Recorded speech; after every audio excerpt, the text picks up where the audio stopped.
It all starts in the capital of Antares. A dragon is roaring, spewing fire, stomping on everything. Destruction everywhere. A guy on a horse asks how the war is going, and the other man replies that they've already lost 200,000 and over 300,000 are injured. Still, all of it would be worth it, since the Demon King is about to die and the world will finally be cleansed. Meanwhile, in the main hall of the castle, the hero Alex von Hallane declares that the villain's crimes end today. Standing before the Demon King's throne, they announce that it's time for him to return to the shadows. That damn man, the Emperor of Antares, an old guy known as Cyrus, says that today's destruction has fallen upon his own empire. But Lepenhart asks why they insist on calling his empire, Antares, an evil place. The sun and moon rise there just like anywhere else in the world. Then the hero of fists, known as Tesserin, says that the corrupted creatures the king created would vanish with him today. But the king argues that he never passed any corrupt energy onto those beings. All he did was teach them how to survive and fight, just like humans do. He leans forward and asks if the four kings have fallen. Cyrus replies yes.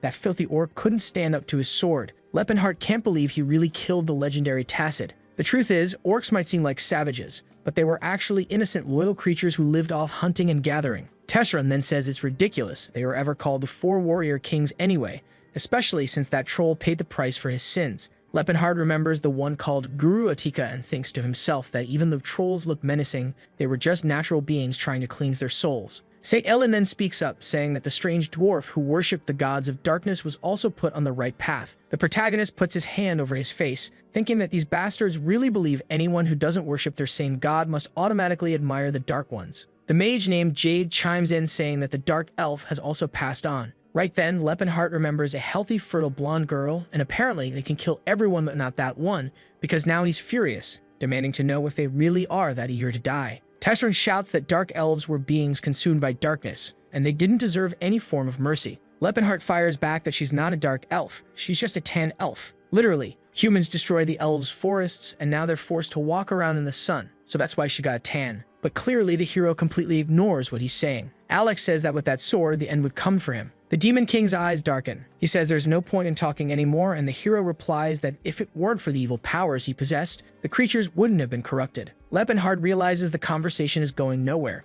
To them, any race that didn't live as their slave was automatically a creature of darkness. The hero charges forward, and Lepenhart says fine. He'll become the Demon King they're so eager for him to be. Half the room erupts in flames. He starts explaining that a long time ago, he was just a simple archmage. Humans had already stopped seeing other races as beings with the same intelligence. Elves were viewed as pretty servants with long lifespans. Dwarves made perfect mining slaves thanks to their dexterity. Orcs were the strong laborers, and trolls were used to harvest healing potions. Every race was treated as if they were property, stripped of dignity. But during one of his expeditions, Lepenhart ended up meeting some of these tribes, and through that, he began to understand how they lived. At the same time, he started learning about the unique magic each race carried, from the elves' elemental control to the witchcraft practiced by trolls. That's how he became the first person in history to reach the 10th circle of magic. His way of thinking began to change. He grew tired of watching other races being enslaved and began rescuing anyone suffering under that system. The issue was that his territory kept expanding, and it became harder to hide from humans. Eventually, he was under attack from armies without even understanding why.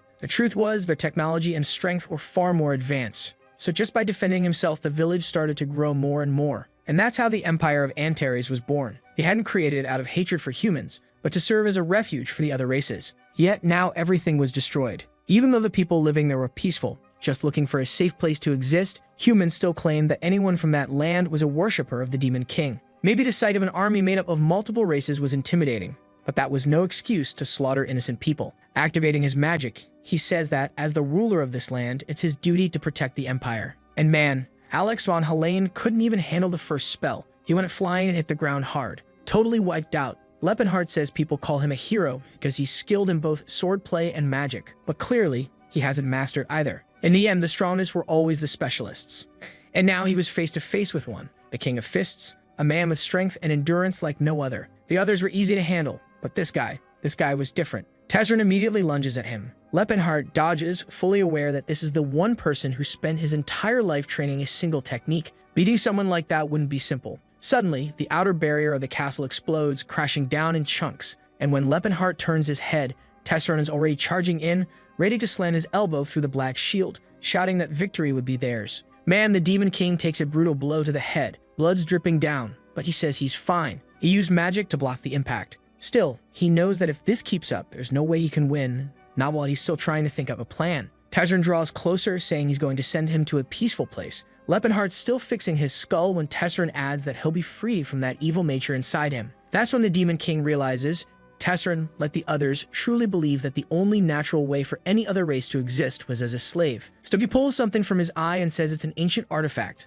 known as the Eye of Spacetime. Not even he, the only 10-circle mage, had managed to figure out how to use it. Tezrin asks what he's planning, and Lepenhart says that now he's going to rewrite space and time. That artifact tampered with the flow of time itself and gave its wielder the ability to break natural laws. He had no idea how to activate it, but he had nothing left to lose. So he tells Tezrin to go ahead and try to stop him, if he thinks he can. Of course, Tezrin leaps forward to punch him mid-activation, shouting that he's not going to die like this. A flash of light hits both of their faces, and Lepenhart swears he's not going down like this, no way. But it looks like Tezrin's punch lands right on the relic. Smoke bursts out, engulfing the top of the castle. A massive ball of energy starts forming, and Tezrin keeps punching right through it. The thing keeps expanding, and from the looks of it, the entire empire was wiped out. The scene shifts. A calm little bird sits quietly on a branch near a cozy cabin in a peaceful, quiet place. The curtains flutter in the breeze as someone inside wonders what that chirping sound is. He feels warm and comfortable. Slowly, his eyes start to open. He wants to know if that relic actually worked. When it came to magic, he knew he was a genius.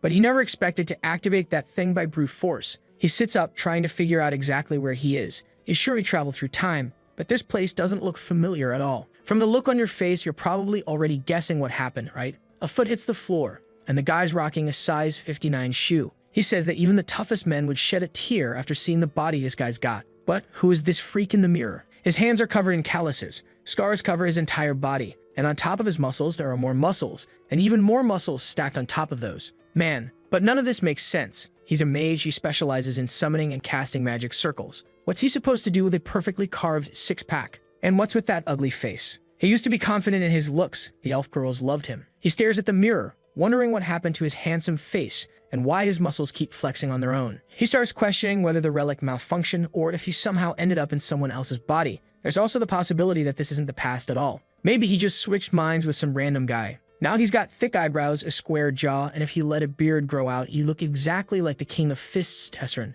And right at that moment, someone calls out that name, asking when the lazy bum's finally gonna get out of bed. A massive dude, probably 16 feet tall, storms in. He wants to know what Tezrin's still doing inside. The sun's already up. He should have started morning training by now. The old man scratches his beard, saying Tezrin's looking at him like he's never seen him before. And Tezrin replies that, well, he really doesn't know who the guy is. The man tells him to quit using that old "I lost my memory" excuse. He's already pulled that trick twice, and it's not gonna work again. He grabs the kid's head like it's a tennis ball and drags him off. Now it's all clear. Lepenhart, the 10-circle mage, ended up in the body of the strongest man in the world. And I guess I'm gonna have to start calling him Tezrin from now on. Otherwise, nothing's gonna make sense. I can't be switching names every 2 lines after all. Everyone around him's going to call him Tezrin anyway. So that's that. And judging by everything happening around him, this guy must be Tezrin's trainer. The one who held the title of King of Fists before him, a man known as Gerard Chrome. The poor guy's already got his leg all tied up and is begging the old man to hear him out for a second. But Gerard just covers his mouth and says that for some reason he's way too talkative today.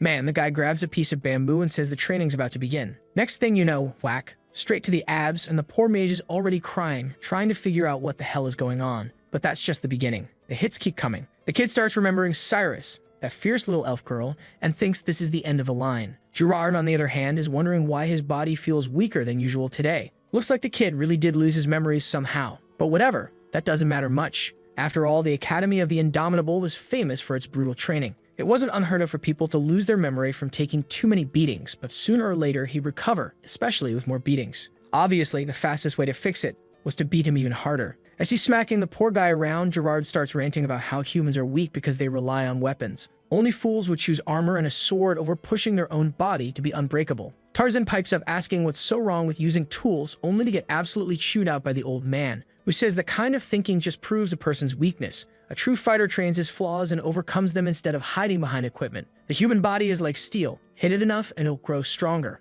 The poor guy's still tied up, helpless to do anything. And while Gerard keeps pummeling him, he's thinking not everyone gets stronger with training. It's rare to find someone who can go from iron to steel. And that's exactly why he has to make the most of someone like this. He goes right back to thrashing the poor soul, saying that he'll have to discover the vast ocean within himself. But all the poor kid can think about are those warm days in the sun with Cyrus. That was peace. Now the sun's setting, and after an entire day of getting beat to a pulp, Gerard finally says training's over and he can rest for a bit. shaking all over. The kid thanks him. Back in his cabin, though, he's completely stunned. He's literally soaking in a tub full of potion. And in this world, potions cost 10 silver coins each to fill a whole bathtub. He can't even begin to imagine how much that cost. He asks Gerard why they're doing this, and the old man explains, metal has to be cool before it can be hammered again. Lepenhart starts to understand the logic behind the training. They push the muscles to the brink of destruction, nearly to death, then immediately use aura and potions to regenerate. That way, the body recovers before it even feels the full cost of all that damage. It's actually a highly efficient method of building endurance,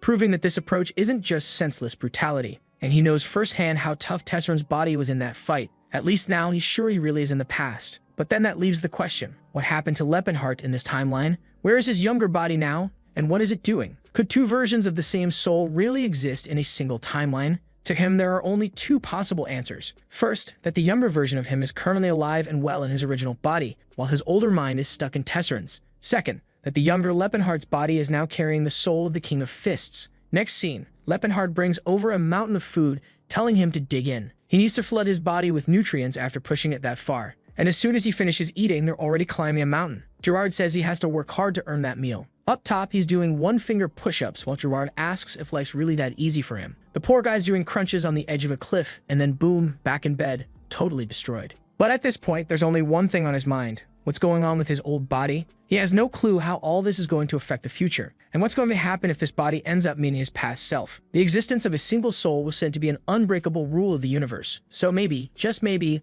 there was a tiny chance both souls could end up being destroyed. He also remembers that young Lepenhart still has 10 years before he even starts working as a warlock. Right now, he's probably buried in books at the Magic Tower. But what if Tesserin really did take over his body? That bastard would definitely come hunting for him. But thing is, Tesserin's strength came from his insane physique, and Lepenhart, man, he was a scrawny twig. The training Gerard put him through required help from someone else. There's no way he could handle it on his own. But then again, it's Tesserin. If anyone could find a way to train solo, it'd be that guy. Either way, there he is stepping out the door, saying his top priority is escaping this hell. And right then, he stomps off, declaring that he's never coming back to this place again. But of course, the moment he steps outside, his teacher's already standing there asking where his precious student thinks he's going. Our boy is stunned, trying to figure out how the hell this guy's already out here.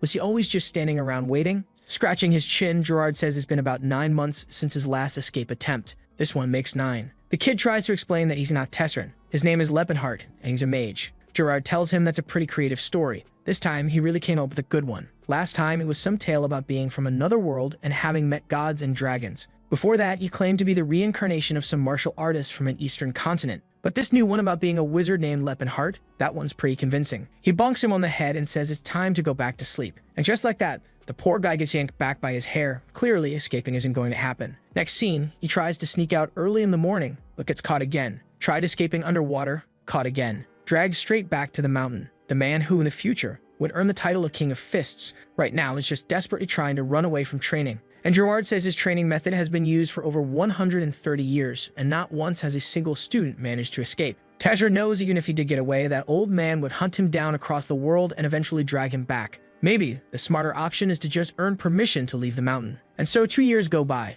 He's being slammed into a wall by a massive weight. Suddenly, the chains snap to the ground. Gerard congratulates him for awakening his aura. Tesserin knows that even Cyrus, the famed sword hero known for his aura, didn't awaken his until after he turned 20. But Gerard wants to know why this idiot looks so surprised. That was the bare minimum expected from this training. The physical endurance he developed was syncing with his survival instincts. As that connection grew, so did his vitality, and with it, his energy. And from that, aura is born. Now that he's awakened it, it's time to learn some new techniques. Our guy asks what kind of training or ability he'll be learning now. To which Gerard replies, now they're going to start throwing punches at each other. And so the beatings continue. 3 more years pass. The scene shifts to the middle of a waterfall. Tesserin standing still, focused. He activates the Horn of Calamity, gathering aura into his fist. He's about to throw the Shiryu punch. Arm pulled back and a punch straight into the cliff wall. He says he managed to stack 3 layers. That seems to be his current limit. This was a relatively simple technique that let him compress all the energy in his body into a single blow. The aura was layered in stages, which is why it's called a horn, like a horn's rings and ridges.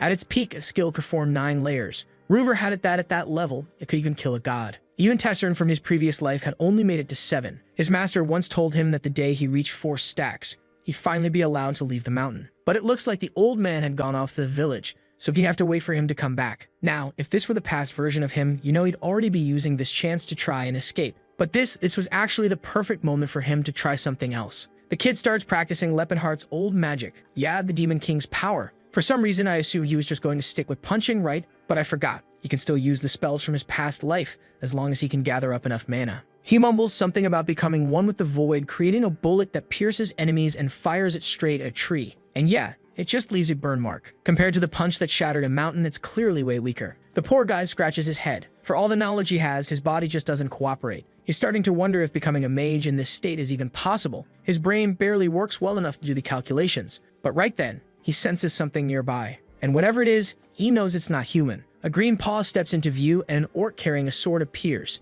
Tezrin locks eyes with him, and the orc just says to pretend he never saw anything. Otherwise, he'll die. Leppenhart figures that, judging by his size, this orc is about 3 or 4 years old. Really young. Looks like he ran away from some battle or something. At least the fact that he's talking and telling Tezrin to stay out of it shows that orcs aren't naturally aggressive. They'd rather avoid conflict. Tezrin asks if the young orc is being hunted. The green kid looks confused and wants to know how Tezrin speaks his language. Tezrin says he's met a few orcs before. The creature lowers his head and says the fates have blessed this encounter. Yes, he's being pursued. Tezrin tells him he can help, but only if the orc is willing to trust him. The orc says anyone who speaks his language so fluently is like a brother. Plus, he can tell Tezrin has a genuine soul. Tezrin can't help but notice. This orc speaks in an oddly refined, almost royal tone. Probably has some noble blood in him. So Tezrin agrees to help. He starts chanting, opens a kind of portal inside the cave, and says that magic will keep him safe. The orc, surprised, asks if he's really a mage. Tezrin says, of course, obviously. But with that jacked body of his, the orc replies that there's nothing obvious about it. It makes no sense at all. Still, he's grateful. As soon as the orc enters the portal, Tezrin hears someone approaching. A group of bounty hunters shows up, grumbling about how much effort they're putting in just for a few silver coins. One of them asks Tezrin if he's seen an orc come through. Another guy says he'll give him a gold coin if he tells the truth. His buddy asks if he's actually going to pay up, and the guy laughs, saying, no way, just fooling that musclehead from the mountain. Tezrin simply says he hasn't seen anything, but then one of them spots the tracks. He says it's clearly orc footprints, and that the creature must have gone this way. Tezrin realizes he forgot to cover that part, but calmly tells them that nobody's allowed to enter his home. One of the soldiers glares at him and asks if he's lost his mind, and if he's actually asking to die. Tezrin just stands there, arms crossed, staring them down. The others start whispering that he's looking pretty ripped, they should be careful. Then a purple magic circle forms beneath his feet, and he remembers what his master told him. His fists were the deadliest weapons in the world. And that's exactly why using a weapon was an act of mercy, because wielding one actually made him weaker. So he grabs a big old club and tells the guys not to worry,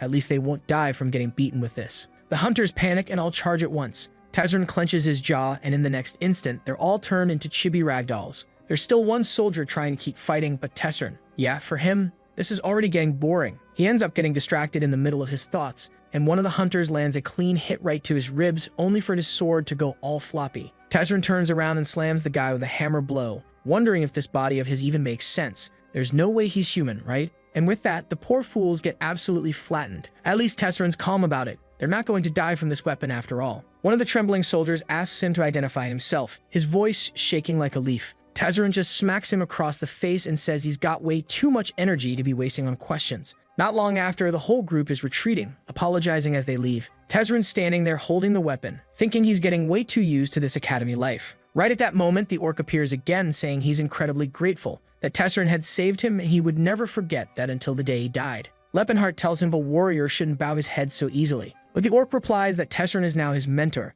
and that when the time came, he could count on his sword. Tezrin knows that in orc culture, a mentor is someone they deeply respect, almost like a sacred figure. The orc then asks his name. Strangely, Tezrin starts to say Tezrin, but stops. He says his name is Leppenhart Wald Antares. So I guess I've been calling him Tezrin for no reason, huh? The guy's sticking with Leppenhart after all. And the orc says he'll remember that name. Our boy then asks what options he really has. The humans are taking over the world, so where is he even supposed to go? The orc answers that the continent is vast. There has to be a place where he can live in peace, not as a slave. Leppenhart mentions a land far to the southeast, a place known as the Mountains of Rakid, about a 2-week journey away, in a region called the Land of Challenges. He heard of a tribe of orcs hiding out there, known as the Blue Bear Tribe. Apparently, that was all the orc needed to hear. He thanks him and immediately dashes off. Leppenhart then realizes he forgot to ask his name. The orc stops and says, I am the son of Crota, bearer of the last axe. My name is Tacid. Tacid, the same Tacid who, if you remember, fought beside him and was one of the 4 great knights who died.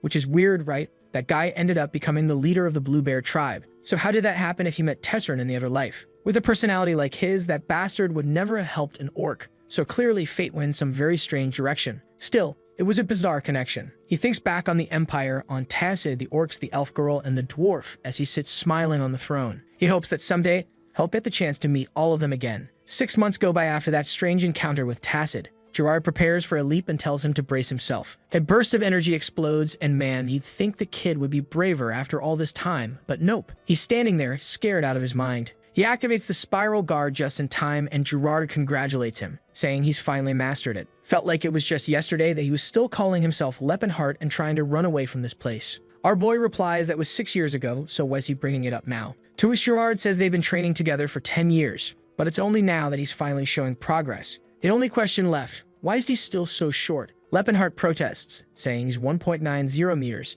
He's not short, but Gerard fires back that every descendant of this academy is at least 2 meters tall. He must be skipping those breathing exercises he was assigned. That reminds Lepenhart that, yeah, the Tesseran from his old life was actually around 2.3 meters tall, so for some reason, he ended up shorter, which clearly is why he doesn't want to use that particular technique. I mean, come on, the guy's already way too big as it is. The scene shifts back to the waterfall. Gerard tells him to go ahead and show the final result. Tesseran focuses his energy, takes a leap into the air, and activates the Horn of Calamity. He slams down the 4-layered impact, and the water explodes upward, trembles, and suddenly it's like an entire ocean begins to fracture. Rocks crack and fly in every direction. Gerard smiles, saying that finally, Tesseran wouldn't have to get beat up anymore just to leave this mountain. Tesseran himself is stunned. Gerard tells him that the time had come. It was finally time for him to leave that place and take on the world. He had truly worked hard. And now the boy, Lepenhart, could live however he chose. Whether he wanted to do good or evil didn't matter. What mattered was that he lived on his own terms.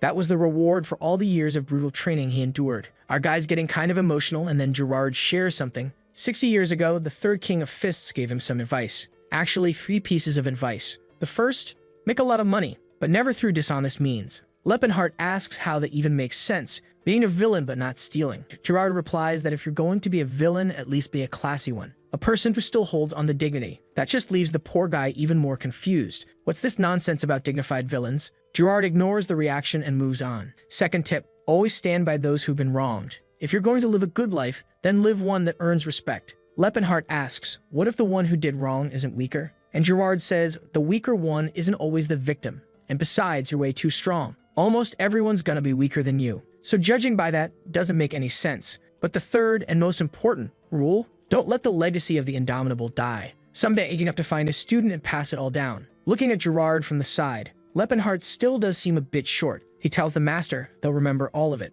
Gerard tosses a backpack his way and says that finding someone talented is extremely rare. So don't spend your whole life looking. Just make sure that when you do find someone, you don't let them slip away. The pack has a bit of money and some travel clothes, but our boy looks a little disappointed. He only got 30 silver coins. From what he knows, his master was one of the richest people in the whole kingdom. But Gerard just shrugs and says it's tradition to pay students poorly. When he left, he only got 25. To cheer him up a little, though, he mentions a special gift hidden on a certain mountain. Location marked on the map. He should stop by if he's nearby. Fully dressed, pack on his back, Lepenhart asks himself if he really can just leave like this. He's gotten so used to the mountain life, he's not even sure what living free feels like anymore. But then, from the middle of the mountain, a surge of aura rises, and he hears Gerard's voice. Don't let this farewell weigh down your departure. Honor the legacy of mastering one of the most powerful techniques in the world. And just like that, the poor guy takes off, sprinting down the mountain, ready to face the world. Scene change. A small house in a city. An old man tells his boss that this is way too risky, but the elder says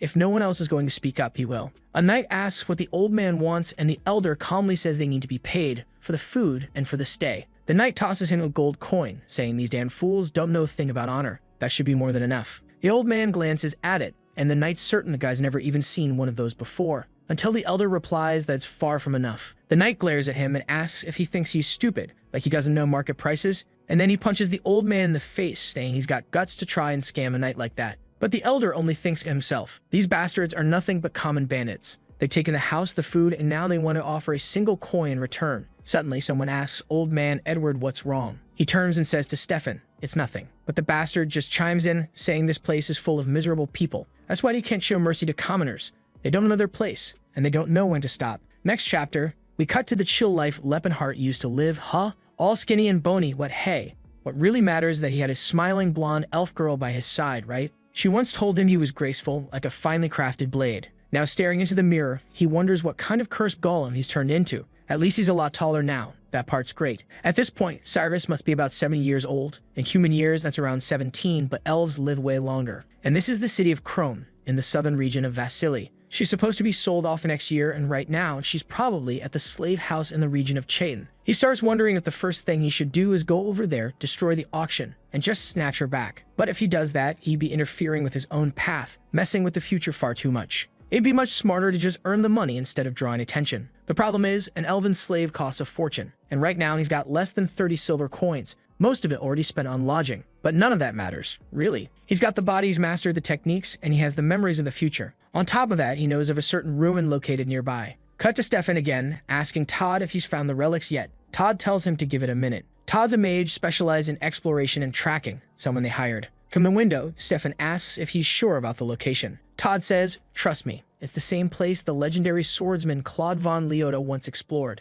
Back to Leppenhart now. It's been 3 days since he left the city of Krone. This body of his is incredible. He can walk straight for hours without hunger, without cold. His stamina is endless. On top of that, he has a skill from his past life called artificial phantasmagoria. It allows him to remember anything with perfect detail, like it happened just yesterday. And in that past life, he once met a mage named Todd, who mentioned the ruins of House Altian. Using that memory, he and Cyrus went there and found a whole stash of treasure Todd's team had overlooked. Selling everything, they managed to gather over 2,000 gold coins. So yeah, that's the place to go. From atop the mountain, he sees the village of cattle. Looks exactly the same as always. Down in the village, an old man is asking what they should do. The Valley of Death is a place no one should ever go near. Another elder replies that those noble bastards begged them for a guide. If they refused, there'd be consequences. A man on the right says their boss got injured looking for this place. The other guy loses his temper, shouting that nobles are disgusting. In the middle of all that, a man pulls out a bow and says he'll go. He's the best climber in the village. No one else could do it. His wife and daughter burst into tears while he's thinking,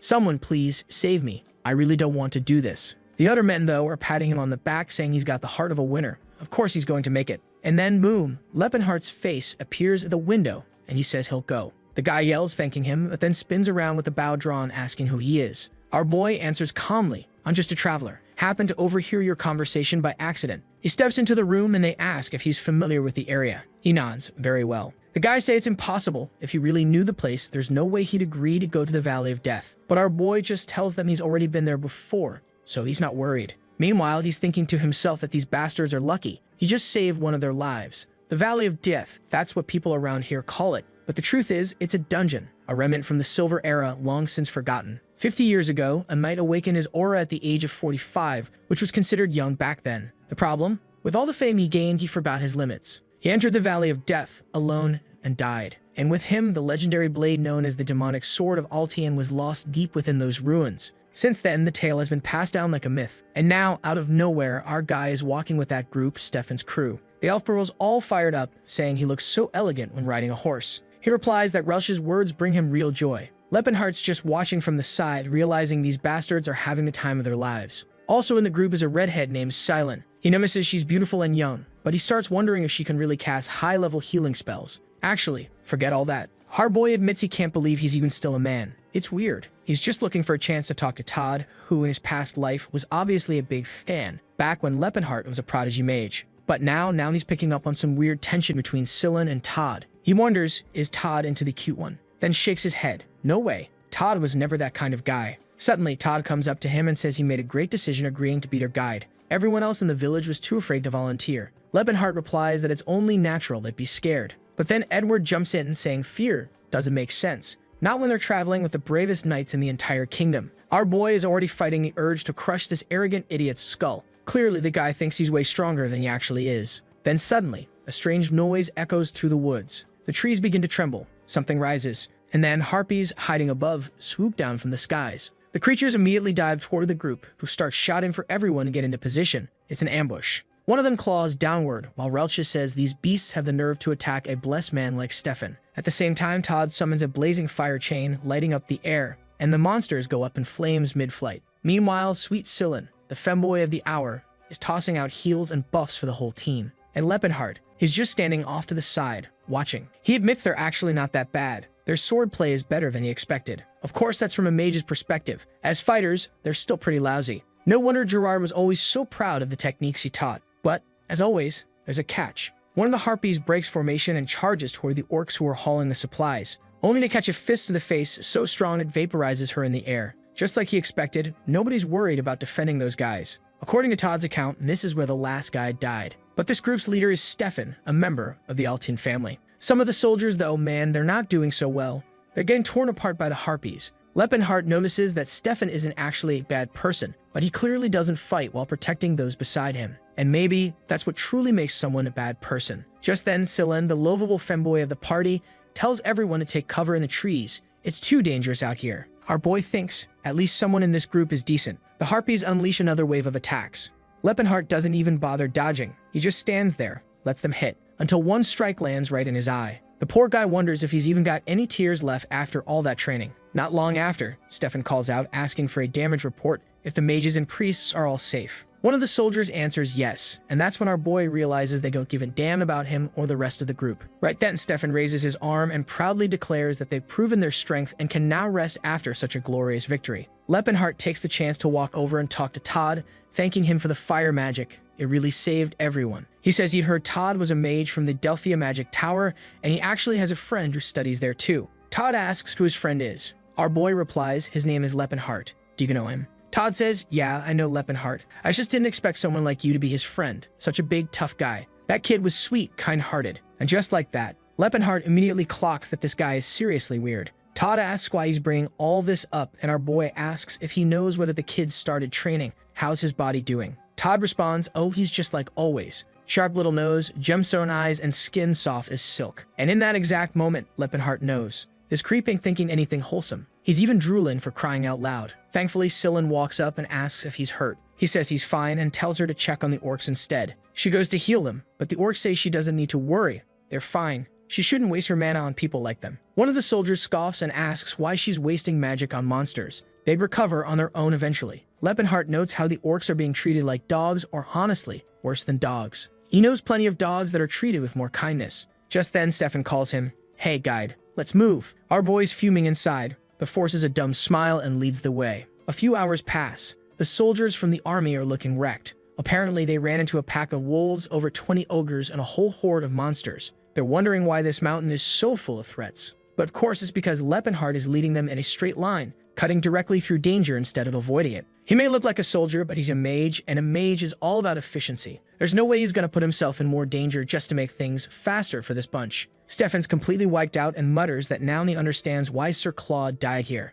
But just then, his expression changes. They finally found a dungeon. He asks if this is the place. Todd nods. Absolutely. The ancient ruins of Fulton. The group pushes forward and stops in front of a massive door. Todd opens it, checks the entrance, and says it looks safe. They can move forward. Stefan rallies the group, telling everyone to get ready. The time has come. They're going in. Lepenhart says he'll wait outside, but Stefan waves him off, saying his job's done. He can leave. Our boy protests. Come on. This forest is crawling with monsters. I'll die out here. Stefan shrugs. Well, you found the place. We'll send someone to help you back later. Which only pisses Lepenhart off even more. So what? If they hadn't found the place, they'd have just abandoned him. Then Stefan turns to his team and gives a motivational speech saying a great knight rests behind those doors, and today they would honor his legacy. Everyone charges ahead, smiling like heroes, while Lepenhart just tells them good luck. The door shuts behind them, and that's when his plan begins. This ruin is full of monsters and wandering spirits, but in the past it used to be a military base. It might have looked ordinary, but the Silver Era's technology was incredibly advanced. That's exactly why this place is so valuable. Walking through the halls, Lepenhart murmurs that it's been a long time since he last came here. In his previous life, he and Ceres had walked these same paths. The girl, looking all stunning, says she hears a fairy through the walls. If there's a voice calling out from beyond, it means there's a hidden gate, and yep, she's the one who found the treasure room. Suddenly, a mosaic lights up on screen. What the hell did they get up to inside that dungeon's treasure vault? Man, Lepenhart's old life really was better. He's looking at the carvings on the wall, saying it's a code written in Libra script with reverse sequences of water and earth symbols. He's trying hard to decode it, but man, this brain of his now, it's definitely not what it used to be. Still, after a while, the mechanism clicks open. He tosses his code on the floor, saying he's not about to ruin something that cost 10 silver coins, no way. Now shirtless, ripped out of his mind, he announces it's time to test what this body is really capable of. But just then, he hears screaming. He knows the shouts are coming from the other side, but come on, the treasure is right there. Why go back? Then he remembers. When he came here with Ceres, she used her magic to locate the items and they got out safely. But this group he brought, They're heading through another area and probably triggered some trap or something. It's gotta be chaos. One soldier's already down, stabbed right through the neck. Sir Thomas, Stefan screams, but the man's already gone. Then in the back of the cavern, he sees it. What is that? A sight that glints from the dark, and a demon steps out from the stone wall. And it's not alone. There are 3 of them. Stefan immediately realizes there's no way they're winning this. No human can handle something like that. Meanwhile, Selene is casting healing spells over the wounded soldiers. They're all thanking him, saying they're alive because of him. Almost called him her. Let's be honest. Sterling mutters that it was that trap that really wrecked them, and thanks Todd for saving them all. But Todd says he only protected them from the fall. The real danger is what lies ahead. Up the stairs, the soldiers are being launched like dolls. The demons are closing in fast. Everyone's panicking, screaming, and running. Sillin holds his ground, casting buffs and radiant blessings across the whole room. He summons a cursed-looking scepter, flooding everyone with courage and energy. The group fills up with light and resolve from Sillin's power, while Todd in the background is wondering, where the hell is this guy getting that much holy energy? Still, off they go. Everyone rushes in, fully hyped, even Todd. And strangely, he's pulling weird faces and tossing swords like he's doing stage tricks. Relcha, meanwhile, charges at one of the monsters. Or, at least she tries. She gets drop-kicked in the back, slammed in the gut, and launched into a wall. Barely conscious, she says she hopes she was able to help Master Stefan. At least the guy's not a coward. He tells her she did great, and that from now on, she can count on him. Say what you will, he's kind of a bastard, but at least he can fight. He delivers a clean strike and finishes off the demon. Everyone's stunned, saying they really can rely on the great warrior Stefan. He tells them all to focus. This is the exact spot where Sir Claude met his end. But right then, a fiery explosion bursts from above and stones rain down from the ceiling. Things just escalated fast. From the flames, another demonic beast appears. This time, a flaming version. The creature charges in, launching soldiers left and right. People are yelling to fall back, and the entire group starts fleeing. You'd think Stefan would panic, but nope. He growls, "No way in hell I'm going out like this." Gripping his sword, he swears he won't let that monster bring everyone to ruin. He carries the name of House Altian and the title of Resolute. He charges in and fires a powerful blade strike. It looks like it cut through the thing, but in reality, wham, the demon backhands him across the face and he goes spinning through the air. He hits the ground like a sack of trash and blacks out.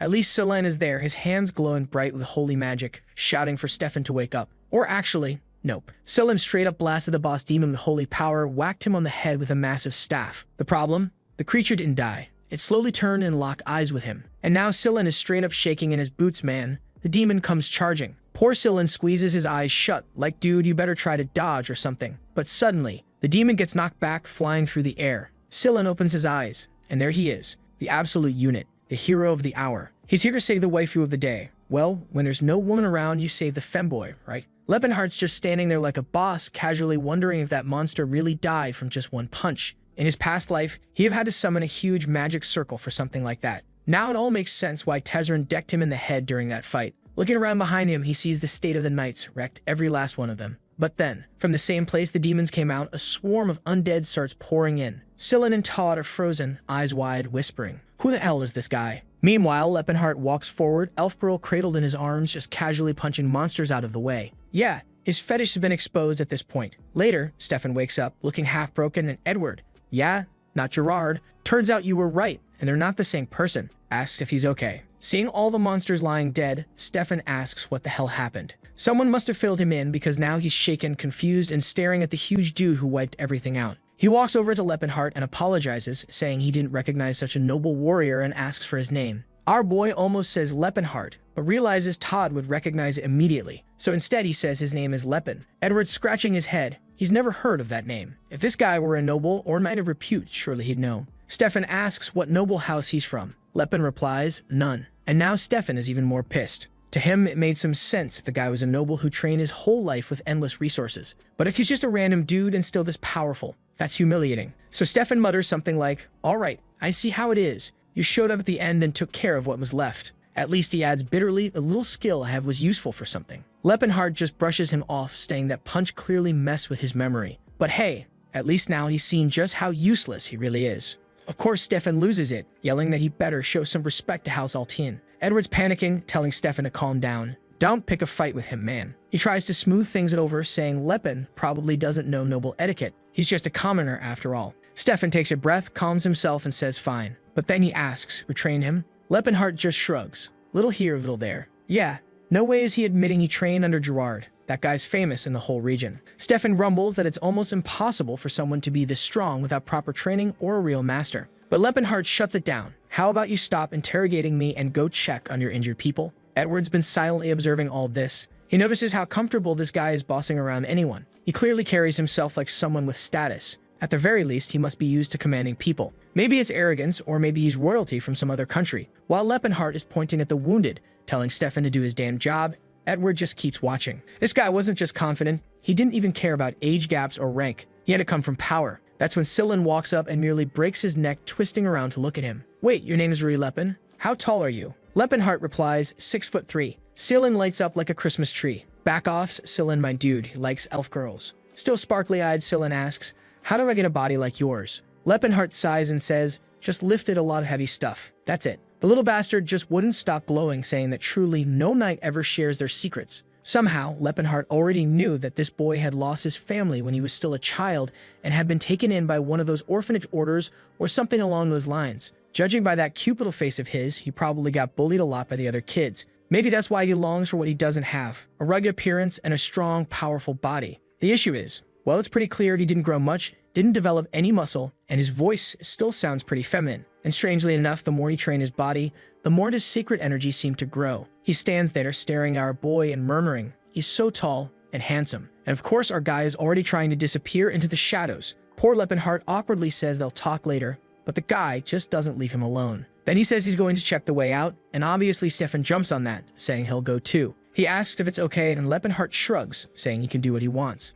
While they're walking, Stefan is silently fuming. He can't accept that someone like him was the one who had to save him. That guy was an arrogant bastard, and the moment they ran into more demons, he was planning to humiliate him, make him fall to his knees and beg. Well, that was the plan right up until he got smacked in the neck and passed out. Leppenhart looks at him and says calmly, take a nap, will you? At the same time, a few creatures sneak up from behind, jaws open to bite. Leppenhart casually punches them aside as he strolls through the corridor, heads over to a door, and starts searching a shelf, wondering where the gold coins and valuables are. One especially useful item he finds is a magic sack. Anything placed inside it becomes 10 times lighter than normal. Leppenhart also knows that somewhere nearby is the sapphire backflow dagger of magical power, along with a bunch of other great stuff. A little later, Stefan starts waking up, groaning and asking what just happened. Our boy walks up and says, some bastards knocked you out, man. But don't worry, if that happens again, I'll handle it. Stefan, still wobbling, mutters a weak thanks. Leppenhart replies, count on me. I'm probably gonna knock you out again anyway. Yeah. Next second, the guy's flat on the floor again with 3 lumps on his head. He gets up, rubbing his scalp, wondering what's going on. He's sure his guard is always up, so how does he keep getting knocked out so suddenly?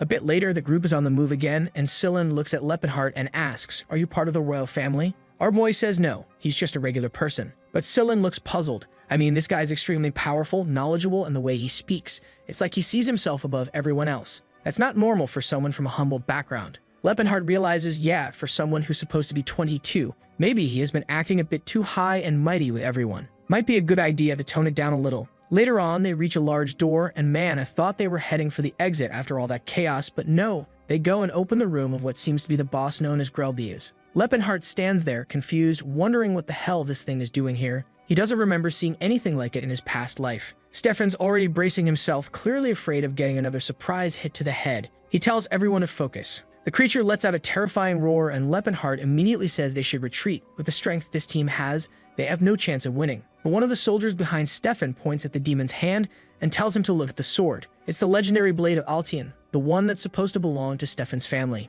Edward, though, says, forget it, man. There's no way we can beat that demon. It's way too dangerous. Better to fall back, gather a new party, and come back with reinforcements if they want any chance at all. But Stefan, man, the guy was practically eager to be rescued again, said, no way. You'd rather die right there than retreat. He raised his sword, ordered everyone else to do the same, and shouted that they were going to charge. Leppenhart, standing off the side, just thought to himself, this guy is a real idiot. It looked like those dimensional distortions, or the so-called dungeons from the Silver Age, were able to maintain themselves independently. Somehow, that creature had been absorbed by the dungeon system due to some kind of broken mechanism. In other words, it was a being that fed off the dungeon itself, a type known as a guardian. And the issue is, once a creature gets fused with a dungeon, it becomes much stronger than it was before. On top of that, this must have been the thing that killed that guy in the past, meaning it's definitely the most powerful entity in there. Still, Stefan's hyping up the group, saying the monster's chained down, that they can take it down easily. At that point, Leppenhart turns to Edward and asks, dude, you guys are actually gonna fight that thing? You don't stand a chance. Everyone's going to die. But the bastard just turns back and says he appreciates the warning, but he's just a vagabond who doesn't understand what honor means. There are things in this world worth risking your life for. And then he charges in with his sword held high. Meanwhile, our boy is just standing there, wondering, why is he even helping these knights? You should just let them all die. Our dear boy Sillin is off to the side, praying for the goddess's blessing. All the soldiers, buffed up, go charging in, until one of them gets slammed in the chest and launched across the room. Lepenhart just shakes his head. Yeah, he knew this was going to happen. Another one goes flying, while the creature spins its blade and sends everyone scattering. Now our guy's already figured out what kind of man Stefan is. No matter how much you try to talk sense into him, he's going to keep pushing forward. Edward, on the other hand, seemed like someone who might be a little more reasonable. Maybe after taking a few hits, he'd get the message. He was jumping around, slashing here and dodging there, but to Lepenhart, it was like watching a bee trying to sting a human. At most, it might leave a scratch. Sillin was still at it, chanting his holy fire spells, spitting flames around the skeletal demon. The guy even struck a JoJo pose and shouted something like, "Burn in sacred flame." He launched 3 attacks in a row. At the same time, the elf girl went in slashing from above, and even Stefan pulled off a solid move. Lepenhart had to admit she was skilled. She was better than Edward and probably only second to Stefan. Watching Todd hurl spells around, he started wondering if maybe they were underestimating the guy. Maybe they could pull this off. Todd cast a tornado. The chains holding the beast started to break. But then, it started speaking in some bizarre, incomprehensible language. And yeah, of course, that was the signal for Phase 2. Everyone got blown back. Lepenhart's expression changed right away. The first soldier was instantly Isaac'd, and several others were slashed down or tossed aside. But man, give Stefan credit. The guy had guts. He went in again trying to flank the monster, and took a hit straight to the gut that sent him flying hard. Edward shouted his name, but Stefan just stood back up, bloody and barely standing, and said, "I'm fine. Trust me." They charged again. Now Elsia, she came in with a whirlwind of kicks and slashes, aiming straight down on the monster. But of course, she took a hit from the side and got scorched by a blast of fire along with everyone else. From a distance, Sillin watched the flames barreling toward them. But chill, Chad saved the waifu just in time, pulled her out of the way. He even apologized, saying he only didn't react faster because he got distracted. But the real problem now, he was left standing alone in a one-on-one against that beast. That's when he started activating his aura, saying he was curious. He wanted to know what this body, the one that trained for over 10 years, was really capable of. If he were still just a mage, he'd never take a risk like this, not with his life on the line. But now, man, now he was a fighter. He only felt truly alive when facing an enemy where victory wasn't guaranteed. So he charged forward, saying that if his master were here to see this, he'd be proud. He fired off a focused explosion right off the bat, but the creature retaliated fast and Lepenhart had to dodge. Still took a small slice to the shoulder. Metal weapons might have done nothing, but magic, that still worked on him. In the blink of an eye, he was already behind the beast, but the monster pulled a reverse kick out of nowhere and launched him straight into the wall. Sillin screamed in panic, but Lepen just strolled out of the smoke like nothing happened, cracking his neck with a pop. Our dear femboy was completely terrified man. The toughness of this guy's body was unreal. Lepenhart thought, if I hadn't held back just now, I probably could have found an opening to counter. This fight got turned into a pure test of reflexes, just like it used to be with Gerard. He had no clue what that monster's roar meant, but he welcomed it. Bring it on. The two clashed in a brutal back and forth while Stefan just stood there in shock, wondering what that aura even was. How could a man with no title or bloodline manifest an aura, something he, a noble, hadn't even achieved yet? Watching the exchange, he could barely process what he was seeing. Who the hell is this man? And where did he come from? Meanwhile, our boy was trading fists with the creature like it was a boxing match. He dodged another attack and said, "These moves are starting to get too predictable, way too simple now." He landed another clean hit on the creature's arm, and it looked like it might have ripped the thing off completely. But the problem with Dungeon Guardians is that they don't die, no matter how badly you beat them up. That's because the dungeon itself keeps feeding them energy and healing them. The beast prepped another explosion, but Lepenhart dodged again. He grabbed its arm, landed a kick to the face, followed by a flurry of punches. While they were trading blows like that, all the soldiers were just standing there, watching in disbelief. Lepenhart realized he was probably drawing a little more attention than he wanted. He figured it'd be better to just use the Horn of Calamity and end it already, but the risk of collapsing the entire dungeon and killing everyone was still too high. From the back, Todd shouted, "Lepen, use a sword, man. We'll buff it with holy energy and you can finish this thing." But our boy just yelled back, "I don't know how to channel aura into a sword, you moron. All I know is how to punch with it. That's it." Then Sillin called out and asked if his body was tough enough to take a hit. Lepenhart said, "Yeah, it's one of the sturdiest around." So Sillin replied, "All right then, you're getting Philinence's blessing." Whether our boy liked it or not, he clenched his jaw, grabbed the boss by the arms, and slammed it into the ceiling man. What that little bastard did was use a spell that normally hardens metal, but cast it on Lepenhart's body. Despite having that soft, adorable face, the guy had a very unique strategy. Now Lepenhart, all stiff but reinforced, pushed forward again, launched a kick to the boss's chin, followed by a knee strike and another punch. It was hard to believe the creature was still alive. The monster floated up in midair, then came the pink laser, and finally, the bastard died. Praise the gods. Our boy just stood there, all cool and collected, while Scylla was practically glowing with hearts in his eyes, throwing up rock and roll signs like a fan at a concert. The symbol above them started to fade. The dungeon was done. All busted up, Stefan walked over and asked, "Are you really Leppin?" He wanted to know why Leppenheart had been hiding all that strength, and if he really thought the rest of them were idiots. He admitted he was powerful, but said he wouldn't be forgiven for trampling on the honor of the knights. "You must have laughed at all of them while they struggled," he claimed. But Leppenheart calmly asked, "When did I ever laugh at anyone?" Truth is, he wouldn't bother laughing, because he didn't care about any of them, not even a little bit. He turned to walk away, saying nothing, but Stefan was dying to be humbled again. He lunged to attack, swinging his sword, but our boy just bent down to pick up a sword from the ground, and the idiot ended up slicing the air and tumbling across the floor like a fool. All twisted up and red in the face, Stefan asked if he dodged on purpose, but Leppenheart just picked up the sword and told him to take the damn thing already. Wasn't that what he came here for in the first place? Edward, trying to lighten the mood, said he should admire the boy for defeating the boss and still showing no greed, a true champion. But in reality, Leppenheart already knew that sword wasn't anything special compared to the ones from the old days. And besides, he didn't even use swords. So whatever, he just walked off with everyone else while Stefan was practically bursting with rage. Then the scene shifted to the village of Kurol, where Silen was healing a baby. Our boy was about to leave when he noticed Silen giving away every single gold coin he earned from the mission to the poor in town. Meanwhile, on the road back home, Stefan turned to Edward and said he wanted to know who the hell that guy Leppin really was. Edward answered calmly that he figured he'd ask something like that. The kid definitely caught a lot of attention, and yet Stefan muttered to himself, saying it just couldn't be possible for that guy to be better than him. "Oh my dude, has reality still not slapped you in the face yet?" Cut to our main guy climbing through the mountains, thinking it's finally time to find Cyrus, a bronze elf girl he just can't get out of his head. The only issue is some bastards following him. Stillin walks up and says, "Have you ever heard of the goddess of blessings who guides the faithful? I was thinking of returning to the order, but I've decided to walk the pilgrim's path instead. And if possible, I want to travel with the strongest man I've ever met." Leppenheart's thinking, "Yeah, I've seen that weird sparkle in someone's eyes before, rosy cheeks and all. This is starting to feel a little too familiar.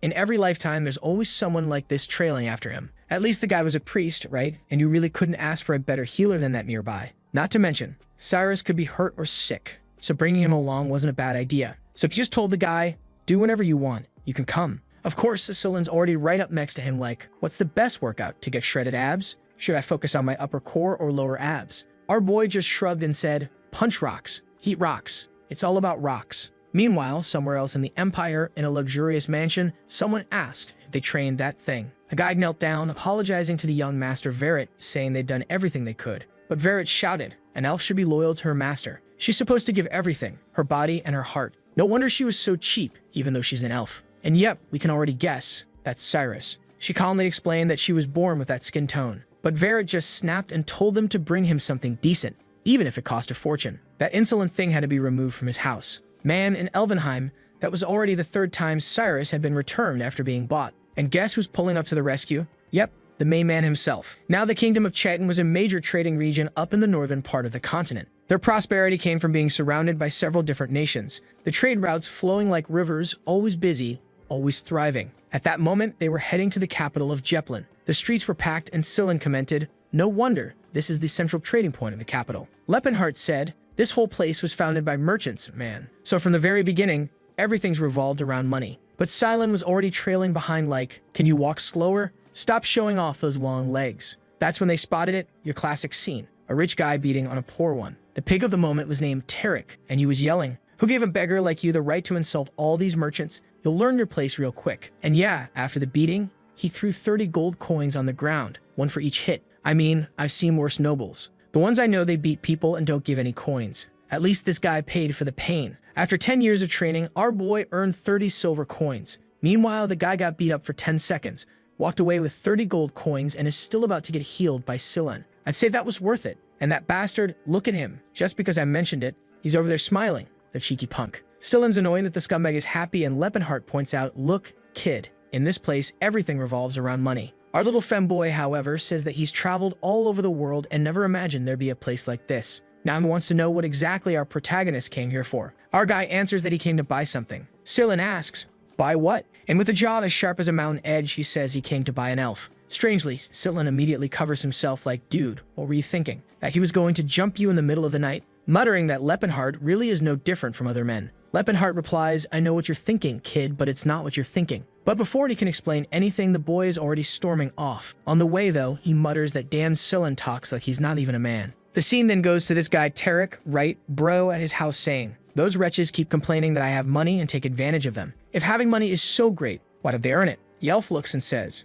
you're right, master, it makes sense. They're all cozying up to the chubby guy when suddenly he looks to the side, sees Verret, and says they haven't seen each other in a while. As far as he heard, Verret had bought a killer elf recently, right? So what happened? Verret is all trembling, asking himself, why did I have to run into this bastard here of all places? He then says, I returned that damn thing a few weeks ago because she wasn't the most obedient. Right then, the fat guy bursts out laughing, asking if he really couldn't tame an elf that was already a slave. No wonder the big shot merchants were starving with an incompetent like him around. Man, what a roast. Verret tries to explain, right, that apparently she had already been returned countless times and that's why she was cheap. And the chubby guy is thinking, if I can manage to buy that little slave and tame her, that bastard will see who's the best. The scene then shifts to another part of the city, where Lepenhart is looking down and asking what he thinks he's doing. Scytlan is there on the ground, row, putting in effort, saying he's exercising while our boy is just thinking that the poor guy really was skinny man. He then tells him not to push himself so hard, right? He'd end up with sore muscles for the rest of the day. To which Scytlan replies that it's all good, it won't affect his trip.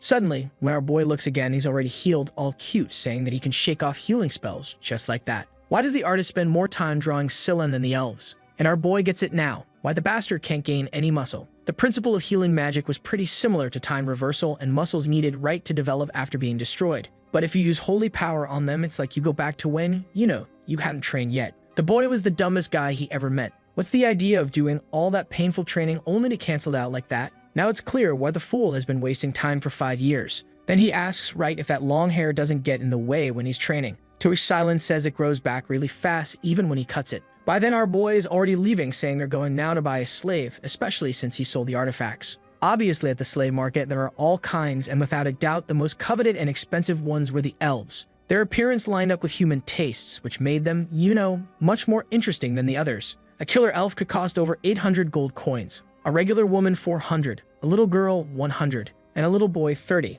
an orc gladiator 10 coins, an orc slave 5 coins, and an orc baby 4 to 5 coins. Meanwhile, male elves, nobody wanted them even for free, bro. Seems like as soon as you bought them, they'd take their own lives. The guys have pride, man. No way they're gonna live as slaves. Besides that, there's the fact that elves live 4 times longer than humans. So if you buy one, you basically got them for life. Not that I'm interested, but really, in terms of cost-benefit, yeah, it makes sense. Lepenhart, though, says you gotta be smart too. There's the story of some dumb merchant who bought an elf baby and died bottle feeding it, because the thing never matured. And one thing that's annoying is that this place is called Elvenheim, just like the sacred land of the elves. Scytlan is all cute saying that this place takes really good care of the elves, they looked healthy. But Lepenhart says it doesn't matter. In the end, they were still slaves and definitely not smiling about it. Strangely, Scytlan says that they must be happier there, since they can live alongside humans, not worrying about food, war, and a peaceful life. Lepen knows, right bro? That's how all humans think things are. Besides, no matter how strong you are, it was hard to change people's perception, since they only respect fear. In this life, he wants to build a new empire, but it has to be different from the past life. It's not going to be a dark empire or ruled by a demon king, but a nation for all races.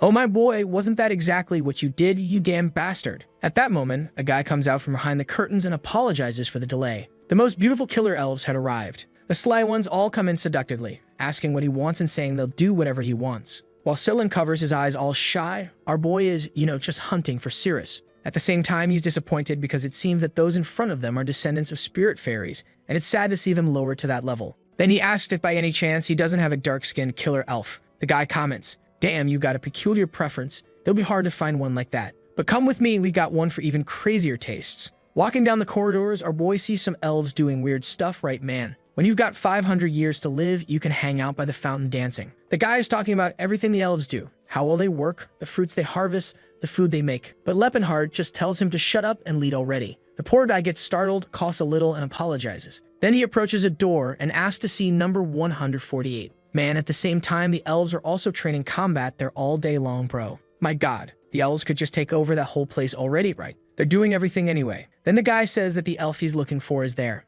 Ah, our boy gets all teary-eyed, man. Look at her there, fighting for her life with a piece of papyrus in hand. My girl, that's not a very good sword. And here comes a flashback, turning to the past. Leppenhart teaching her things, explaining that she can't mix this with that, showing a potion. Boom, the whole place explodes, right? Clearly, he wasn't the brightest either. She says he has to make up his mind. He said the same thing yesterday and the result was the same. While he's all shy and twisted up, she strokes him and asks how a man so old can be so adorable. Then he asks when she's going to stop calling him Lord, right? She could just call him Leppen. But she answers that no, she'd never do something like that. And we're not going to find out why, bro. We see our boy in front of the castle, the whole place being attacked. Behind him are the 4 warriors, man. One of them says farewell to his majesty, and Leppenhart asks why they all have such dead faces. He wasn't a dead man yet, even though the entire continent had united and gathered all their forces to attack them. In front of them was all the military power they had, and they wonder what the world will be like after this war. Most likely, the entire nation would be ruined with this single attack. One of them says this just proves how intolerable their existence had become. What he wants to know is if Leppen really can't handle them. Our boy says they all have a chance to escape since he's staying in Garrick. He just wanted to apologize to Alport. As an entity, he did everything for them, but in the end, he failed. The dwarf says it wasn't just any support. This was the result of a prophecy, which said that the one who keeps an elf by his side is followed by the orc guide and crosses the abyss of Tamian would emerge as the pillar of Hawkrel. They were meant to follow him. This guy was the one who would change fate and bring salvation. Leppen says that he never understood. He had destroyed half of the dwarves' temple, and even so, they were worshipping him like he was a savior. May Alport's blessing be with all of you until the next time we meet. At that, they turn around and Cyrus says she'll be waiting for him. But Leppen responds that you can never know what fate holds. If something were to happen to him, she should find someone else. She cuts in and says that no matter what happens, she'll wait for him. He goes to say something, but she interrupts again and says it doesn't matter. Look at that. They kissed in the middle of a war, how romantic. But now in the present, right, bro, the girl's all skinny. And the vendor apologizes, saying he's even ashamed to show off someone like that. It was a defective product that had already been returned 3 times because she was impossible to tame. She was skilled. The problem is that her personality took away all the value. So you never get some use out of her, they're leaving her there in the middle of training to kind of help everyone else improve. And he wants to know if the boy is still interested in buying that. Leppen says yes, and the vendor gets excited, thinking that in this world, you never know what kind of fetish each nutcase has. And so he says it would cost 300 gold coins. Sillin comments that it's pretty cheap, huh? To which the guy says yeah, because it's not a very good product. Full of defects. He's desperate to get rid of her. The negotiation was quick, and Cyrus, already says he must be her new master. All skinny, the girl, where's all her health gone? Our boy just looks and thinks that really, her life hasn't been easy. He takes off his coat, and the guy asks if he needs a priest. Our boy says no, right, and says Sillin will take care of it. He puts the coat on her, asks if she has a name, and she says no. He offers the name Cyrus, and she says that's fine. From her answer, he questions, you didn't like the name, did you? And she just says that it's fine. She was now called Cyrus and would keep that in mind. Our boy tightens the coat and says, if that's the case, then from now on you're Cyrus Valencia. Cyrus says, a slave doesn't need a last name, right? Is that yours, by any chance? He just answers that no, that was the last name she should have, and that's that. He introduces himself as Leppenhart, right, and introduces Sillin too, who's a priest. All sweet, she says she understood. Sometime later, the vendor is there all nervous, wanting to know if he really wants number 148. It was a problem because she'd already been sold. Obviously, it's that chubby Tarek, right, angry, wanting to know if that Dan Verrett figured out his plan and came to buy her. The vendor says no, it was some young guy he'd never even seen around here. He paid in cash, so he, didn't even ask for info or anything. Tarek says it's rare to have someone unknown in this city with enough money to buy a slave like that out of nowhere. To which the vendor says, that it was a defective product, so it was a bit cheaper. The guy wants to know what the bastard looked like, and the vendor says, he's real easy to spot. Super tall, broad shoulders, jacked. No way to miss him. And at that moment, he's already seeing Cyrus all dressed up, right, you rascal. He already gave her an outfit. Says it's not perfect, right, but tells her to wear that for now, and later they'll get something better. On the streets, he asks if she's hungry, and she tells him to do whatever he wants. He tells her, he'll try to think of me like I'm your owner, which only makes her ask if he's planning to return her. Awkwardly, he says that's not what he's talking about. While Cyrus is trying to figure out what this guy's deal is, he gave her his coat, bought clothes, and now is treating her like she were a human woman. Our boy says, I'm going to treat you like a travel companion, which makes Cyrus think she finally figured out what his fetish is. A pervert obsessed with adventure stories, right? She's thinking he's kind of planning to take her into a cave and do something crazy. And apparently, he wants her to pretend she's a knight by his side or something like that. So she says that's fine, she'll call him Lord Leppenhart. Next scene, she's already all chubby, stuffing herself with lobster. That wretch, I've never eaten lobster in my life. I just want to try it, just to know what it tastes like. Our boy explains that this Ledeni's Grace is the most famous restaurant in Jeplin. They worship the goddess of abundance, so everything there is well served. Sillin comments, right, that if it's the goddess of abundance, everything should be free. To which our boy says that Sillin says that, but his team also makes money off of healing. The femboy tries to defend himself, but our boy just says that he was raking in tons of gold coins even if he gave them away afterward. Then the two notice that Cyrus was devouring the dish. Right away, she calms herself down, to pretend like she's chill, while Lepin wonders if she doesn't like the place. As far as he remembers, they used to come there all the time to celebrate. Their relationship, this time, was different. In the past life, he found her as a savior, but in this one, he was a buyer. Obviously, the way she saw him was different, but it was okay. One day she'd understand his intentions. What they had for now was more than enough. In a weapon shop, the guy says that what he has there can't be found anywhere else, and Lepin tells Cyrus she can choose whatever she wants. Interesting. She picks out a little sword and he asks, right, if it isn't better than a scimitar, which obviously makes her mad. How the hell did that bastard know something like that? While Selen thinks it must be some kind of talent of our girl, fighter stuff, just by looking at someone, you can already tell what they like. Selen is all happy because he bought a mithril dagger. Lepin's like, why would a priest need something like that? In the middle of all this talk, though, he notices someone was watching them. Then some guys in black clothes approach and say they'd like to have a little chat. Oh boy, it was going too easy, right, bro? He just asks what they want. Then the guy says, a great buddy of mine wants to have that elf by his side. Lepin simply asks, so what? Then the guy stretches out a card and says he'll be extremely well rewarded, so he should sell her now. With that amount, he could buy another elf of the highest quality. It was a once-in-a-lifetime opportunity. Lepin, of course, just replies that he's not interested. The guy says, friend, you don't know. You're not getting the situation. It's better to be well rewarded than not. But our boy bro stares him down and says he won't repeat it. He's not interested. The guy turns and says, all right then, seems like you're really attached to that elf. They leave and our boy finds it strange. Who do these guys think they are to come threaten him like that? Back at Tarek's house, the guy is going nuts, wanting to know how they came back empty-handed. The military guy tries to explain that the jacked weirdo wasn't accepting any amount of money, no matter how much he offered. The fat guy says just beat her up and steal the elf. Problem solved. A servant says he knows, but they have to wait for the right time to capture her. At that moment, there were too many eyes around. They could kidnap her later and then hand over some extra money to him, saying it was a sort of compensation for her having died. The fat bastard says the plan isn't bad and that he should take some guy named Lantis with him this time. Back at our boy's place, bro, he's still loaded with gold coins. The plan was to spend 2,000, but it seems like he ended up with more left over than expected. At the same time, it wasn't much, because his plan was to rebuild an entire empire. Maybe he should start investing instead of just carrying it around. He remembers that pretty soon a region called Provence is going to be hit by a food shortage. They have vast territory and are blessed by the goddess of agriculture, so they're not prepared for what's about to happen. Countless people are going to die of hunger, and cannibalism will become something normal in that region. Investing in grain at this moment is the perfect move. And in the city, there are 3 merchant groups he could negotiate with: Rolfine, Charon, and Taven. Rolfine, apparently, is the one from the guy who stole Cyrus. In between the 2 remaining options, he seems to prefer the Taven group. That's the one whose symbol is in mind with a little thing on the forehead. And that guy scratching his head is the leader of the Tavens, known as Cybolt Taven. He's kind of confused because the Rolfin guys are selling wheat at half the price, and that's kind of crashing everyone else in sales. That's when the boy opens the door and says there's an investor there, right, who's interested in them. The guy wants to refuse, saying he already has too many things to deal with, until the boy mentions the person is interested in investing 1,500 gold coins. Right away, our boy stands there with arms crossed, saying that that's all going into grain. The plan was to sell it to the Provence region next year during harvest season. The guy finds it a bit weird, right, and explains that the Provence region is extremely productive. Selling grain to them was like selling soap to orcs, man. It made no sense at all. Our boy comments that there are lots of orcs and they've gotten used to using soap, and man, they smell nice. The guy finds it odd.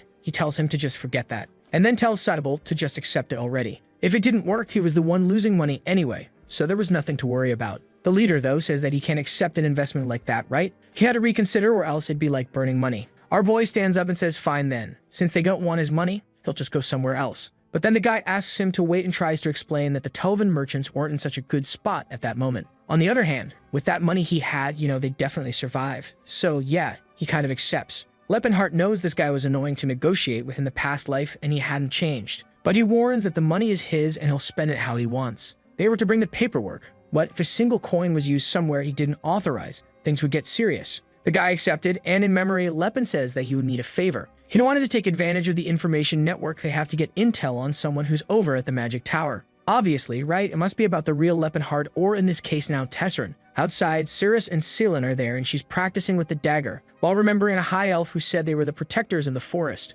All elves should live eternal life under the blessing of the world tree known as Elvenheim. The animals were their friends, and the trees were what provided them with infinite food. Even though they'd ended up in meat because of the humans, the great empire of Eldia would one day rise again. She, as one of the heirs of the great fairies, should never forget. But man, that's what she heard until she saw the whole place in flames. Another elf said she was pretty, so she got a chance of being sold for a good price. She should hurry up and learn about loyalty and obedience to manage to get bought. But obviously, she was only beaten and got the worst food possible. Because of that, the other elves just laughed at her. She was resisting too much just because of her pure bloodline, but that was costing her a lot. Even so, Cyrus could only remember that all the adults she knew always carried a sword. That's why she also loved doing it. Whenever she used the blade, she remembered the proud image of her parents. The problem is that time passed and the memories faded. The only words she could still remember were her mother saying that she should never lose her pride. Sillin is there, bro, clapping his hands, saying she's amazing and wanting to know how you do something like that. To which she replies, just train hard. Sillin is obviously angry, saying that every damn fighter always thinks the same way.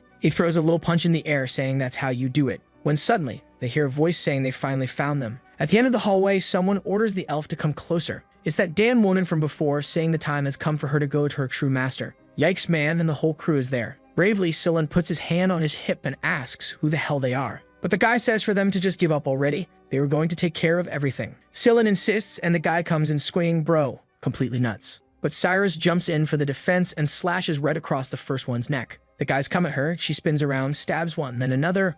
Man, like 3 are already dead. The guys there trembling, wondering how a damn slave is acting like that. Why would someone who was just bought already be that strong? And Sillin Man starts conjuring buffs right away until something almost hits him. He warns that no one's going to care if they get rid of some random pilgrim. Sillin's pissed, but Cyrus tells him to calm down. Then she starts walking forward calmly, bro, and tells Sillin not to worry. She'll handle it. The soldiers obviously aren't happy with her boldness. One of them says it's time for a certain Talcata to get to work. Oh man, here comes another slave. Huh, bro? Slave versus slave. And like in every story, the orc talks all rough. Talcata work now. Talcata take elf. Sorry, that is fate. And Cyrus immediately notices the guy was very skilled. The man gives the order and tells Talcata not to leave a single scratch. She moves to block the first strike, but he comes in with a curved blow, man, and hits her square on the shoulder. Even so, she seems to have managed to shift to the side. But she realized he was fast and strong. As she attacks, she regrets leaving the scimitar in the room. The bastard dodged, and she pulled off a beautiful capoeira move. While the leader's shouting, telling him to finish off that elf woman quickly. Talcata's angry now, knowing that if he drags this out, he's going to miss dinner. He charges again.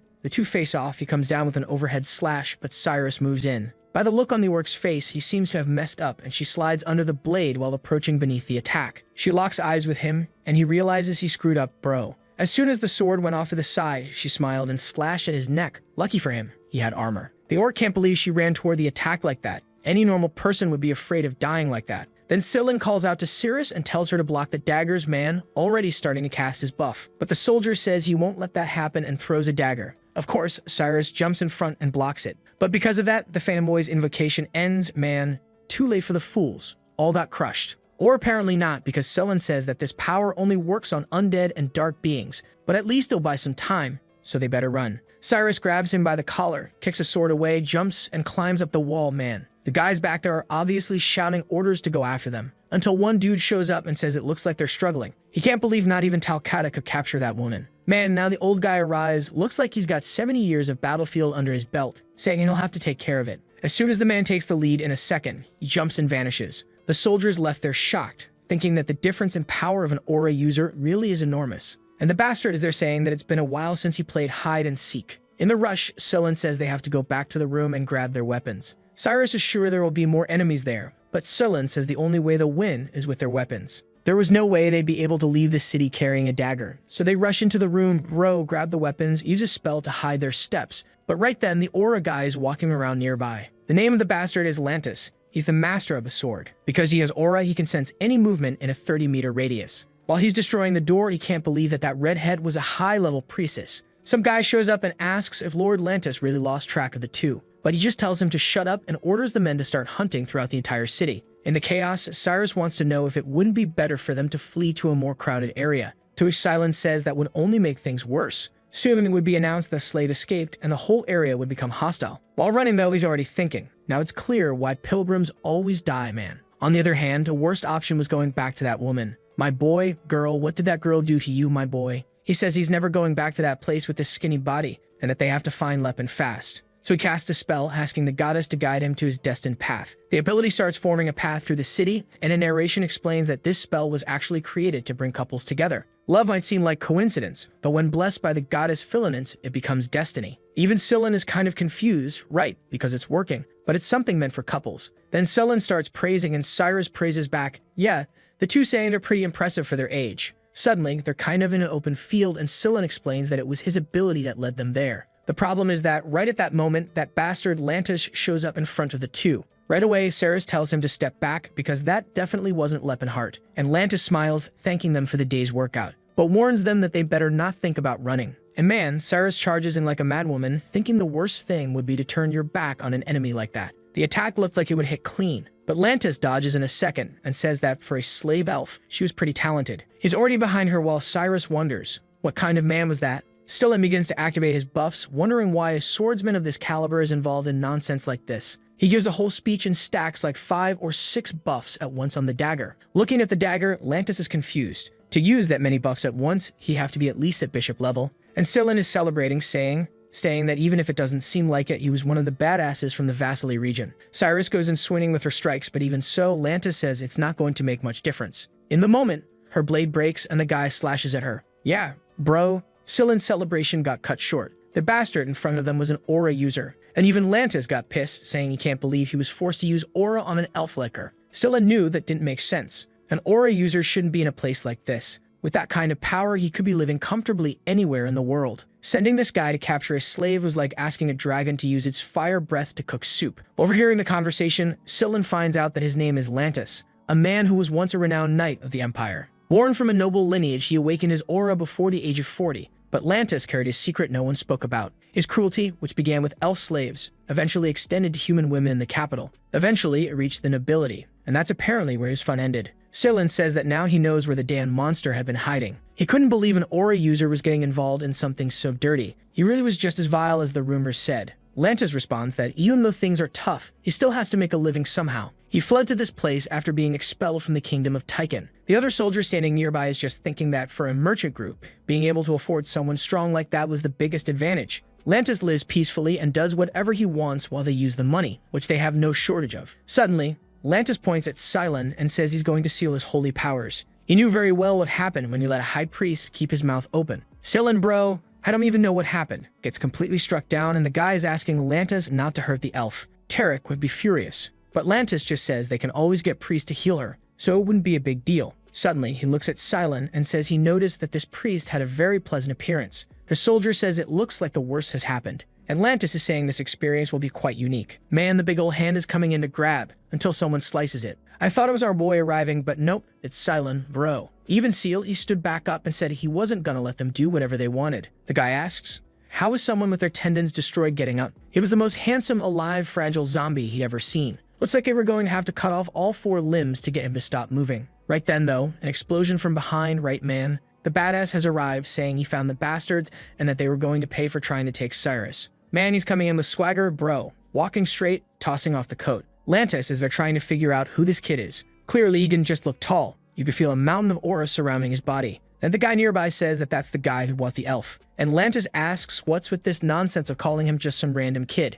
Just by looking at him, his whole body was going on high alert. Lantis knew that if he couldn't see the guy's power, it meant he was an aura user too. But how could someone this young already have awakened aura? At most, he looked 20 or 30 years old. He goes to draw his sword, saying it's been a long time since he's seen someone truly strong. Leppin just replies that it's funny seeing him pretend to be a real knight. He was just a filthy old man and a pervert. Right away, Lantis charges in, bro. And of course, Leppenhart steps in for the brawl. While the guy's swinging his sword, Leppin is punching the blade man. The knight standing nearby can't understand a single thing that's happening. And bro, our boy's 1.90 meters is looking like 5 meters. It's straight up attack on Titan out here. Lantis is all twisted up in pain, but the fight seemed fair. A soldier asks if they should help, but the other warns. Man, if we get involved in that, we'll just die for nothing. While the fight goes on, Sullen is casting healing magic on Cyrus, who asks whether Leppenhart really was already a mana user. Lantis is still going at it, realizing that the bastard wasn't just someone who had mana. The bastard, on top of that, knew how to fight. No explanation made sense. Either he awakened aura as a teenager, or he was a 40-year-old man with a baby face. And then, bam, another punch from Leppenhart, who's mad bro, wondering why a dirty old creep like that had such sharp swordsmanship. From now on, he was going to punch anyone who said the path of the sword teaches good manners. Lantis backs off, crashes onto a pillar, and is trying to understand how the guy was blocking sword slashes with punches. Right then, he asks the boy if he was a student of Gerard, the King of the Fist. What the hell? This guy knows everything, man. Damn. Lepin doesn't say anything, and that bastard wants to know why someone as strong as him would care about a mere slave. Lepin, man, asks, "What's this talk about a mere slave? The people they treated as slaves have thoughts and emotions too." He lands another punch while Lantis dodges, asking what kind of idiocy he's talking about. Lepin remembers that in his past life, people reacted the same way. The belief that all other races were beneath humans was deeply rooted in the world. They could see other kinds of beings cry, laugh, or suffer, and still think those emotions mattered less than humans. Lantis defends himself by saying humans were the chosen leaders. It was only natural that all the other races would serve them as slaves. Lepin says he only thinks like that because humans are the race currently ruling the world. His view would be different if another race controlled everything and he were the one in chains. When those in power enslaved the orcs, the humans celebrated. When the dwarves were enslaved again, they celebrated. Same thing with the elves. But all that celebration was simply because each time it was the humans doing the celebrating, obviously. Lantis asks if he's lost his mind to actually believe elves were equal to humans. Lepin's punch hits the ground and he warns, "Cyrus is not a slave." Once again, that bastard Lantis dodges. While howling, Lepin is thinking that a system like this is doomed to fail. Humans were fools to think this cycle didn't need to be broken, or that their way of thinking didn't need to change. But it was also true that, at this rate, humans would forever live in fear, and eventually, the chains would be broken, and they would become the slaves. And that's why he knows that all of this has to change. And since it wasn't going to happen naturally, he forced it to happen. Finally, a punch lands on that bastard Lantis, who gets smashed into the wall. The man is sent flying and explodes on the other side of the building. And Lepin says, "No one better have the nerve to call Cyrus a slave. It was going to change this world for her, bro." And Cyrus is there wondering if he's right in the head. But remembering all the things her mother used to say, she smiles. Lantis is there, crushed under rubble, begging for mercy. But Lepin just asks why he would show mercy to a pervert like him. The guy starts swearing by his lord's name that he'll spend the rest of his life paying for his sins. Our boy says that, judging by the expression, he did look pretty sincere. And Lantis says yes, he can trust him, he never do anything evil again. But Lepin says, "I hate how you people think. Believing a simple confession erases all the sins you committed. If you truly wanted forgiveness, you should give up on living, not beg to stay in this world." Lantis says not to worry. He was going to die, yes. There was no need for Lepin to dirty his hands by killing someone like him. But our boy simply replies that he already had plenty of blood on his hands, and he wasn't worried about that. Suddenly, he says, "All right then, since you said that, I'll believe you." He clenches his fists and says, "I believe you're seeking forgiveness, so it's time to pay." Boom, one more punch and that's it, man. He was crushed. Forgiveness was a word that a bastard like him had no right to use. Woo, man, for a second, I thought he was going to let the guy live. I was about to tear my hair out right here, man. Glad he killed him. Thank you. He then turns to the two and asks if they're hurt. Oh my god, I called Scylla a girl again. I can't. Scylla says he finished healing, so everything's fine. While Cyrus, now all healed up, asks if Lord Lepinheart is okay. He's all emotional that she finally, actually spoke to him for real. Then Selen says that the guys were fleeing and Lepin tells him to come closer. If they took one more step forward, the result wouldn't be anything pleasant. At that, the guy turns around wanting to know how he can help. And of course, Lepin wants to know who sent him. The guy hesitates for a second, and Lepin is already drawing his weapon, saying it'd be best for him to speak up before he has to show him what mercy looks like. The guy wants to know, right, why someone talks about mercy while drawing a weapon. Next scene, everyone's got blisters on top of blisters, and Lepin tells them to speak already. Then they reveal it was Tarek from the Rolfen merchant group. He lived in a mansion down in the southern region of Jeplin. Just follow Triangle Street and you'll find his house. Lepin knows this is the bastard who in his past life abused Cyrus for 10 years. And when he rescued her, this was the first guy he wanted to kill. But when he got there, the bastard was already dead in bed. A soldier asks if he's thinking of visiting Tarek and warns that he better drop it, because as strong as he is, that guy controls the second largest merchant group and attacking him would be like attacking half the empire. But Lepin replies that he knows very well who that man is and what kind of person he is. He starts walking off and says that, as promised, he's not going to kill anyone. But they better hold on tight because it's cold out here. Strangely, the guys are already healed, clinging to this strange turn of events. The scene shifts to Verit's house, where he asks Tarek where the elf is. The chubby guy replies that he doesn't know. Apparently, the crew is taking longer than usual. The friend wants to know what's with the elves, and he says they were rewards from Lord Lantis. The weird part, though, is that there's a commotion outside. And man, that noise is the guys getting launched with a punch to the head. But Lepin knows it's just some random hired soldier and tells Scylla to heal him so they don't die. The kid's so sweet he's even using a spell to erase the memory of the attack so the guy won't be traumatized. Not to mention, at the same time he's erasing the memory so no one knows he passed through there.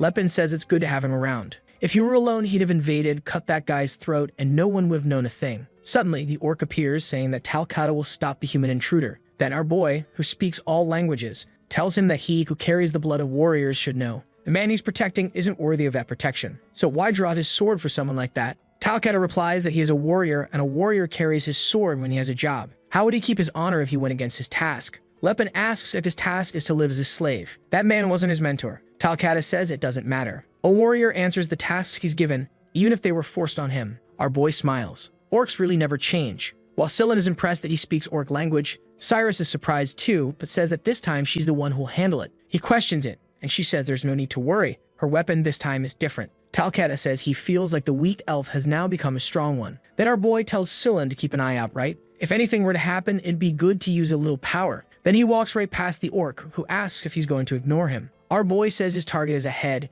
and that he shouldn't dishonor the opponent by turning his back either. That works on the orc, who says that actually makes a lot of sense and lets our boy pass. Near one of the doors, Lepin immediately recognizes the smell. These were the famous drugs the nobles liked. Then he opens the door, and his expression instantly changes. Man, there's blood all over the curtains, and the two weirdos turn around asking who the hell this bastard is. They start shouting for the guards, wanting to know why that guy entered the room. Lepin then says that he's seen all kinds of filth in life, but this was something that even he couldn't believe. The drugs keep spilling out of the jar, and Tarek gets up wanting to know who he is and what he thinks he's doing there. The protagonist, though, just looks down at the floor and sees a bunch of dead elf girls. Right away, his expression is one of someone who is happy. Tarek starts calling for Talcata, asking where the guards are. Seeing that no one's coming, he asks how much money the guy wants. Maybe he wanted a share of the market, or maybe he was from the Tavan merchants. None of that, though, mattered. He just had to say the amount, and Tarek would double it. Lepin then says that clearly, he's been living like this his whole life. He may have missed the chance in the last life, but this time was going to be different. First punch to the stomach, and he's already vomiting everything he ate. The fat guy's wondering what he did to deserve something like this. Lepin grabs him by the hair and says he's the bastard who tormented Cyrus. Man, I think he shoved his hand inside him and ripped him from the inside out. The blood splashed all over the other fool, Vera, who's standing there yelling that he's crazy. He had killed the man with his bare hands. Lepin says that for people like them, who don't see slaves as human, that should even seem unfair. And the idiot is still trembling, saying, "You killed a man, you're a murderer. What are you?" He still has the nerve to say he lived an honest life, and not an ounce of shame for all he's done. At the door, Cyrus and Scylla are just watching. They see the body on the floor, and Cyrus says that was brutal. Lepin then says that the other guy deserves an even worse death. Stylen steps in, saying he agrees. Then the little elf girl comments that he seemed pretty calm about it. Our femboy replies that he's been an adventurer for a while, so he's used to it. Then he smiles and says that Cyrus managed to beat Talcata. The poor guy said she was so strong he didn't even have a chance. Lepin uses his perception and realizes that the orc who seemed half dead there could still be saved. At that moment, Verret yells out, saying he remembered the damned girl. She was the slave he had returned. Cyrus, however, wants to know if it was him who killed that girl on the floor. He says that doesn't matter, and she starts drawing her sword, warning that his life wasn't worth that girl's, but that was the minimum to be paid. Vera replies that it made no sense to be killed over a simple slave. But man, he already got cut, apparently. No time for much talking, stabbed again. As she spins the sword, Lepin is just watching. The girl's rage wasn't small. Sometime later, under the moonlight, in the middle of the forest, all the slaves had gathered around a campfire. Talcata says there were 17 elf women and 9 orcs. These were all the slaves who survived in the mansion. Cyrus thanks him. He says there's no need. His sword had been broken, and now her master was his master too. Stylen comments that in terms of gender, yeah, it's a bit unbalanced. And the reason is obvious. There was no such thing as a male elf slave. The pointy-eared folks are all snuggled up, chatting in elven tongue, which no one understands, while Cyrus thinks that maybe she misjudged who Lepin really is. He then shows up, apologizing for taking so long. Stylen wants to know what that is in his hand. He says it's the document of all the slaves. It wasn't easy to find since it's something important. Stylen asks how he managed to find it, and Lepin replies, "Easy. You just hit the right person and suddenly the thing shows up." The femboy comments that he really acts like a careless idiot. Poor guy says that in 50 years of life, no one's ever said anything like that to him. And he realizes, yeah, in this life he's being way more reckless. Apparently, the rough personality had taken over. Stylen wants to know what the document is for. Lepin says, "You'll find out soon enough." Then he shows it to everyone and says he doesn't want anyone there to keep living as slaves. So starting today, he guarantees freedom for all of them. But this group, right man, who were born and lived their whole lives as slaves, are a bit confused. What does freedom even mean? They don't even understand it. Poor things. They say the new orders from the master are too complicated. Our boy is there, disheartened, right man. They didn't even understand the concept of freedom. Stylen wants to know if he plans to become a slave trader. Lepin says obviously not. He has no intention of selling these people. Stylen asks him not to give up being an adventurer, to not just live a life sitting still. But our boy says that now they carry the Rolfing seals, so they no longer belong to Tarek. That was kind of just a way to ensure these people had a safe place to live. He knew the sad part was that they didn't have a home or place to return to, and that's why they had no desire at all to be free. Just throwing them out into the world would be the worst thing, and that's why he was going to first start changing how they think. The scene then shifts to Sebald's trading post, who's there asking why all of Tarek's slaves are now with him. Our boy says he'll find out soon, but for now what he wants is for Sebald to take them, hide them, and keep them safe. He was going to receive some interesting news tomorrow, and then Sebald would know the truth. But he better hide them well, because otherwise he'd be the main suspect. Sebald is too scared to ask what happened. Then Lepin tosses in 100 coins and says that's to cover the costs for these people. The guy thinks our boy just robbed the mansion. Imagine when he finds out the truth. So he says he has a place outside the city of Jeplin, where his other slaves live and no one would suspect a thing. But Lepin says he only wants that place if it means no one will be mistreated. Sebald says not to worry, but without gold coins it might be too much. That's when Lepin tells him this money is to guarantee their education. Of course the guy finds that strange, right? He says they must have already received plenty of training under Tarek. But what Lepin wants isn't training. He wants them to learn how to read numbers, write, study philosophy, history, all that. The man is confused. He's never heard of slaves receiving that kind of education. Why do something like that? Lepin, though, says it's not so strange if you think about it. The more skilled the slave, the better it is for the master.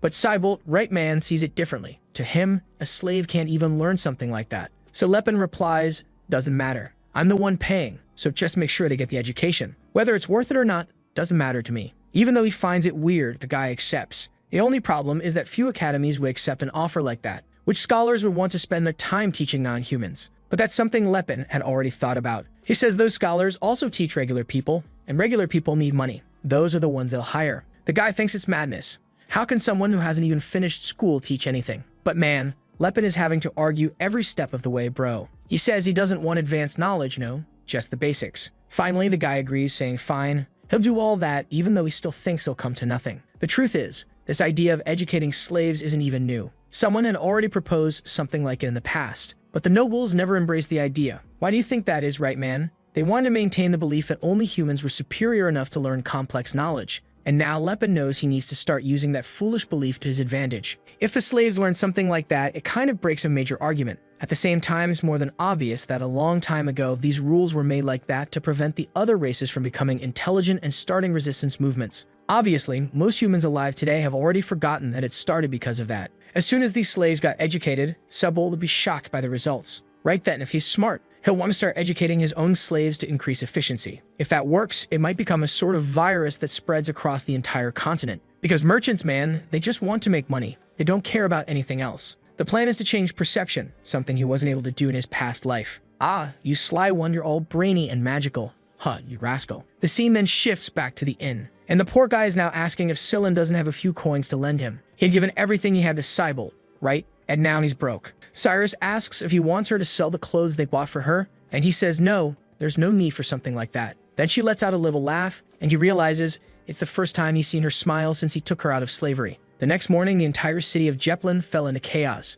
That's because Tarek, the leader of the merchants, and Verit, the heir of the Karen merchants, were brutally murdered. The identity of the culprit was unknown, and everyone who survived woke up with scrambled memories and had no idea what happened. 2 weeks later, our favorite femboy is asking for Philinence's blessing over their man, already heading into the dungeon. The pillar of light shoots up in the middle of the skeletons there, and right away Cyrus comes in slashing while Lepenhart is tanking there, taking just 1 damage. He realized the little dew he formed was pretty good. That's because Scylla was syncing up really well with Cyrus. It was strange that someone so young like him had so much battlefield experience. How young was he when he entered his first fight? At this pace, he'd end up even stronger than the old rival, right, St. Ellen? What's strange is why this kid didn't become famous in the past life, right? Did he die young? He asks if the boy is hurt, and he answers that this so-called ruin of Elysian has stronger creatures than over in Fulton. That place there, like he just said, is the Elysian Mountains. And there's something extremely important there for Lepin to recover his magic. In front of the door, he says he finally found it. But Silent warns him, man, that thing was sealed with magic. No way they were opening it easily. What was the plan now?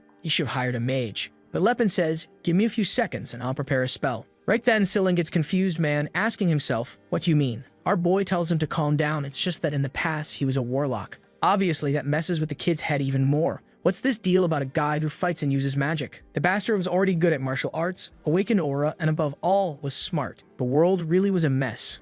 Meanwhile, he's a poor priest who can't gain an ounce of muscle. But Scylla wants to know, right, what's he doing just standing there? Our boy explains he knows how to use magic, but he has to gather enough time, the amount of mana. It takes a little while. So he starts speaking in a strange language and calls upon the names of the elders. By the power of the seal, he asks for the door to open. Man, the thing actually works right. It's like he was a 10-circle mage in his past life. Sillin immediately says he has to drop that warlock title, man. He took 13 minutes to open a door. Lepin, gritting his teeth, says the important thing is that it opened, man. And he went all the way there for an item called the Voice of Elysian. He was the first mage to reach 10 circles because of something like that and would go crazy if he couldn't get it. But man, his expression changes when he sees the room is empty. In the middle of it all, there was just a staff lying there. On the way back, he's all worn out, asking himself how this happened. It made no sense at all. Sillin says it's obvious, right man? Someone explored it before them. After all, right, the ruin doesn't belong to anyone. But Lepin knows. That ruin was only supposed to be discovered 17 years from now, and he was the one who discovered it. Clearly, the future is changing. Sillin, though, showing a little piece of wood, says at least they didn't return empty-handed. That looked like a great artifact. Cyrus calls it by its elvish name, getting wrapped up in energy, man, and damn dude, it's the demonic bow of Naylan, a magical weapon summoned through magic that caused more damage the more the person concentrated. It looked like something ordinary, but it was made from the sacred tree of the elves. One arrow disintegrates the whole tree, holy hell. Why would someone leave that behind? Who stole the thing our boy wanted? Sillin says he'd never imagined that that little piece of wood, right, was such a rare weapon. And Cyrus comments that really, it was something amazing. Then the little femboy wants to know why someone left such an incredible item behind, and right, how did he know it was an artifact? Lepin knows, right, because back then he met Cyrus and she told him, but he answers that he just heard it around. His friend then asks him not to be sad. There were plenty of ruins across the continent. But Lepin knew there was nothing that could replace the Voice of Elysian. It was the only artifact in this world that could restore the magical power he once had. Sometime later, he arrives at the village of Gihalan, and man, the boys were served a feast. The tough cook says she hopes they enjoy it a lot, but not to the point of running them out of food. They're all complimenting it, and she says their cook really is very good. It was just a shame that recently, there had been some arrogant folks around who wouldn't stop complaining about the food they served. Sillin asks who those people were, and she answers that it was some knights from a noble family who passed through there a week ago. They said something about exploring some ruins nearby. Right away, Lepin is already handing over a coin and telling her to tell him more about it. She says Viscount Calburn came with an expedition team. The strange thing was that everyone on the team seemed much stronger than him. In fact, there was a knight clad in gold from head to toe. You could tell he was strong just from how brightly the sword shone and how the armor reflected. But at least he was a really respectful guy. Lepin knows very well who the famous knight with the shiny outfit is, dude. Then the scene shifts to a castle, where someone thanks this captain Eustace for his work. He replies that it was all thanks to Viscount Calburn. But the Viscount says, come on my boy, it's thanks to your reputation and everything the Knights of the Golden Kingdom are doing in this region. It was an honor to witness your skills up close. Eustace says it was nothing much and then announces that, as promised, a third of the artifacts will go to him. And obviously now our protagonist must already be heading in the direction of these guys. Back in the meeting after they said, right, that he'd have to keep a piece of the relics, the old man said that was fine. For him, it was a privilege to fight alongside a knight, so he didn't mind. The bastard's saying that because he already has enough money, and having a connection with a guy like that was more important. Look at this artist. Dude, he made a split painting to represent how separated they are. Big brain. Eustace wants to know what Kelburn's going to do with the adamantium or chalcum they found. He replies that he's already sent some guys to craft some weapons and armor. Eustace says that from the looks of it, he must have countless talented dwarves, right man?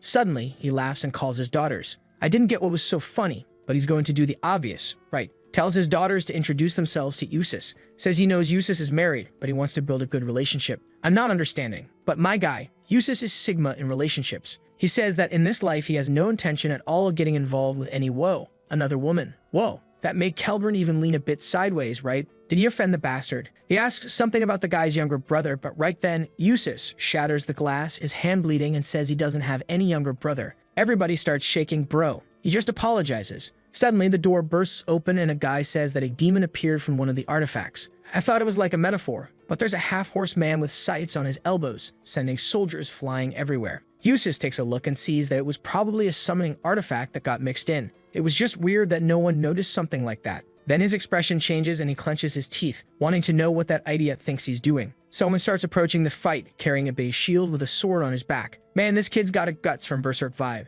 Doug, y'all feel that too? Just me? Alright, the mages are getting some attack orbs ready over there, calling for the great Eustace, and the others are throwing some ice attacks. Man, it's chaos everywhere. Soldiers on the walls, bro. This devil won't give up. Then the brother raises his sword and says that now that the foot is immobilized, they just have to wait for the captain. But then another guy looks back, desperate, and asks what the hell Russ thinks he's doing. Apparently, Russ is our deep web guts man, still charging and saying he's going to take down the creature. He jumped in all on sheer willpower, but I've got a feeling he's going to starve. The slash looked dead on. Blood even spurted, but the boy, right man, He got smashed and thrown to the other side of the gate. He gets up kind of crook when suddenly a barrage of fire flies in and hits the creature in the chest. Solomon tells Mr. Lot to leave the idiot there and maintain the perimeter. Russ calls out to Eustace, who turns and tells him to stop calling him by name. They weren't brothers, since he was born from someone with a dirty body. Did Russ's father get with another species, or was it just some girl from honest work? Eustace, looking at the creature, says it's Stephian, a monster only those who use aura can defeat. He tosses the sword to the side, does a few moves, puts it in front of his face, and calls for Eldred to awaken. Ah, so you're a Power Ranger, huh, sneaky one? Look at the little armor showing up on the boy, dude. Now it's clear why Lepenhart recognized him just by the armor and golden sword. And apparently we're not even going to see the fight. We're already back with our boy and the little femboy, who's telling our guy that Eustace is one of the strongest magic swordsmen on the whole continent. Some even say he's as strong as aura users. Ah, so he's not one? I thought the guy was the badass man, he's out here starving. Lepin, however, doesn't care about that. He just said that Cyrus looks beautiful in that little pajama set. Then Silent comments, right, that even though the guy uses magic sword stuff, will he really handle someone who uses aura? Lepin says it's hard to say. The Eldred armor was the most powerful weapon that existed in that era. The problem is, it wasn't easy to wield the power it gave. That item was made from the true gold of Eldril, a material infinitely more resistant than mithril. Both the armor and the sword were considered masterpieces of the Silver Age. Wearing that item lets you create countless spells with a simple command. But the combat ability still depended on who's using it. Then Eustace says he'll become one with the feather that rides the wind. The creature starts approaching, but he goes in with a vertical slash, calls for Eldred to awaken again, aims for its head. Boom, an 8-circle explosion. Back in bed, our boy says that the Tens family has been doing tons of research into Eldred's power. After all, they know that just having a powerful tool doesn't make anyone invincible. Selin comments that he seems to respect the magic swordsman a lot, right? Normally, people who rely on aura aren't like that. Lepin explains it's just because the way House 10's master armor use was above most swordsmanship. Back with Eustace, he's there mid-fight prepping an attack. For the love of God, every knight's gotta read like 15 magic bubbles. I'm just gonna say he threw out an attack, alright. While he's killing the beast, Lepin's explaining, not everyone who trains in swordsmanship can awaken aura. However, the golden armor always stays with the most important person of that generation in that house, so right, a knight like this always exists. That's why this guy's house is so powerful. They're guaranteed to have a knight in every generation who's as strong as an aura user. He comes in for another attack now, this time calling for the blessing of the goddess of ice, and finally seems to open a crater in the beast's chest, and everybody celebrates. While he's there in his swag after killing the monster, Lepin's in bed wondering if he could beat that guy. Silin asks if our boy's planning to fight the Tens family. Lepin says no, but he has to recover the artifacts. Silin damn him is way too honest. He says he helped our boy before, right, because it was kind of the right thing to do, freeing those slaves who were suffering. On the other hand, House Tens had honestly explored the ruin and took the artifacts, so right, there was nothing wrong with what they did. If he were to take them now, it would be the same as stealing. Lepin realizes he'll have to convince the damn kids somehow, and so he says he's going to reveal the truth, that they're companions. Apparently, he mentioned right about having Master Gerard and said that he needs to retrieve the artifacts the Master hid in the dungeons, and one of them was that one. Poor Silin's over there thinking, right, that it makes sense, right? Our boy argues that of course it does, otherwise how would he know the paths and everything else? He feels bad for having to lie to Silin, man, but he just can't help it, dude, he needs those artifacts. The kid, though even being deceived, says he finds it strange. No matter how valuable those items were, Lepin didn't seem like the kind of person who wants to steal from others, which makes him realize that he really must need whatever it is. That damn femboy can't be fooled, right man? Lepin just says he really needs it. Back with Eustace, a brown officer is showing up there praising him, saying it was incredible, wasn't it? Sephian didn't stand a chance against the Golden Knight, but Eustace just tells them to clean everything up and stop bothering him. Then he glances at Russ and man, I'm already feeling sorry, and says that someone who can only do a vertical slash is useless. He should stop going around saying he belongs to the House of the Sword of Tens. That thing about only doing vertical slashes, doesn't that come from a story or something? Like the Lazy Noble, don't know if you've seen that one, where he, right, only does that, just vertical slashes. And he's a beast, huh, dude? Russ is there saying that he still belongs to the house, and to the sword he carries too. Next day, there he is again doing his downward slashes. At least the guy's determined, right, dude? The guys show up in the morning wanting to know why he did that stupidity in the middle of the fight yesterday. He goes back to training and answers that he was trying to kill the demon, obviously. The guys say he's an idiot. Why do you think anyone was asking for his help? All he had to do was wait for the captain. Russ turns around and says, I am also from House Tens,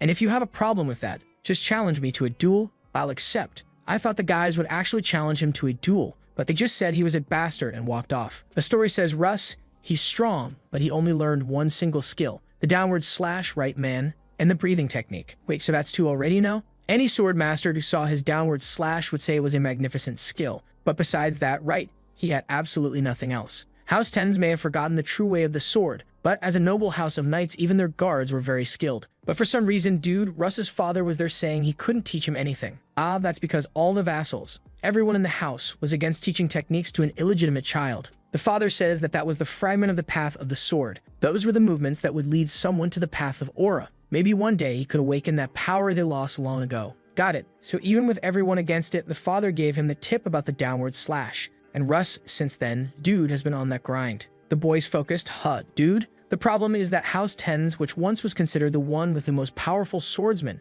now had this kid there who didn't do anything. Everyone considered him pathetic and said he only made the house's reputation even worse. At the window, Eustace watches and says that this pathetic excuse of an attack wasn't going to take him to the highest level of swordsmanship. That's because all the other fragments of the path of the sword had already been lost. Unfortunately, his brother was an idiot, but still, that child.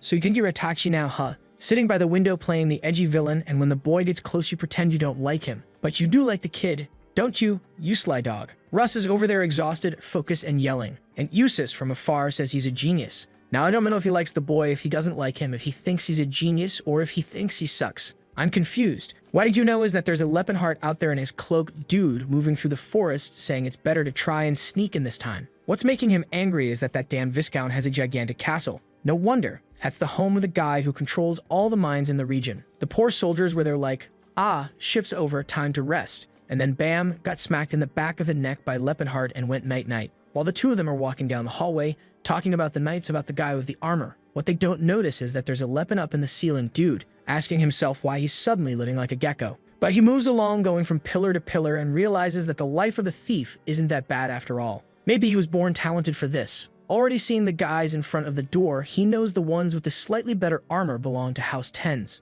But the first one already takes an elbow to the gut, and the other goes down in a rear naked choke. He ties the suckers up, walks up to the door, and notices that unfortunately, it's got heat and motion detection. He can spot it easily. The bad part is that it's kind of hard to disable. On the other hand, if it's a magical barrier, it has to be powered by some kind of core. He sees a stone on the floor, and when he picks it up, he notices some markings. As soon as he destroys it, the barrier drops, and there he is inside the hall. Right away, he starts recognizing the harp and other items. It was all the stuff from that place. He notices the order and names are a bit wrong, right? Like whoever touched it didn't know what they were grabbing. He's zooming through the corridor, knocking everyone out, but the hard part is holding back so he doesn't kill anyone. The mages are casting some kind of fireball spell, man, and our boy grabs a dude and uses him as cover. The guy calls him a monster, but our boy knew that guy's clothes had magical protection. The guys rained down a volley of arrows, which on Lepin's body felt like someone threw water. The problem is, suddenly some kind of liquid-like chains hit him and start clinging to his body. Lepin's impressed. They already realized they can't capture him, so now they're just trying to immobilize him for a while. It was hard to admit, but these knights really were trained.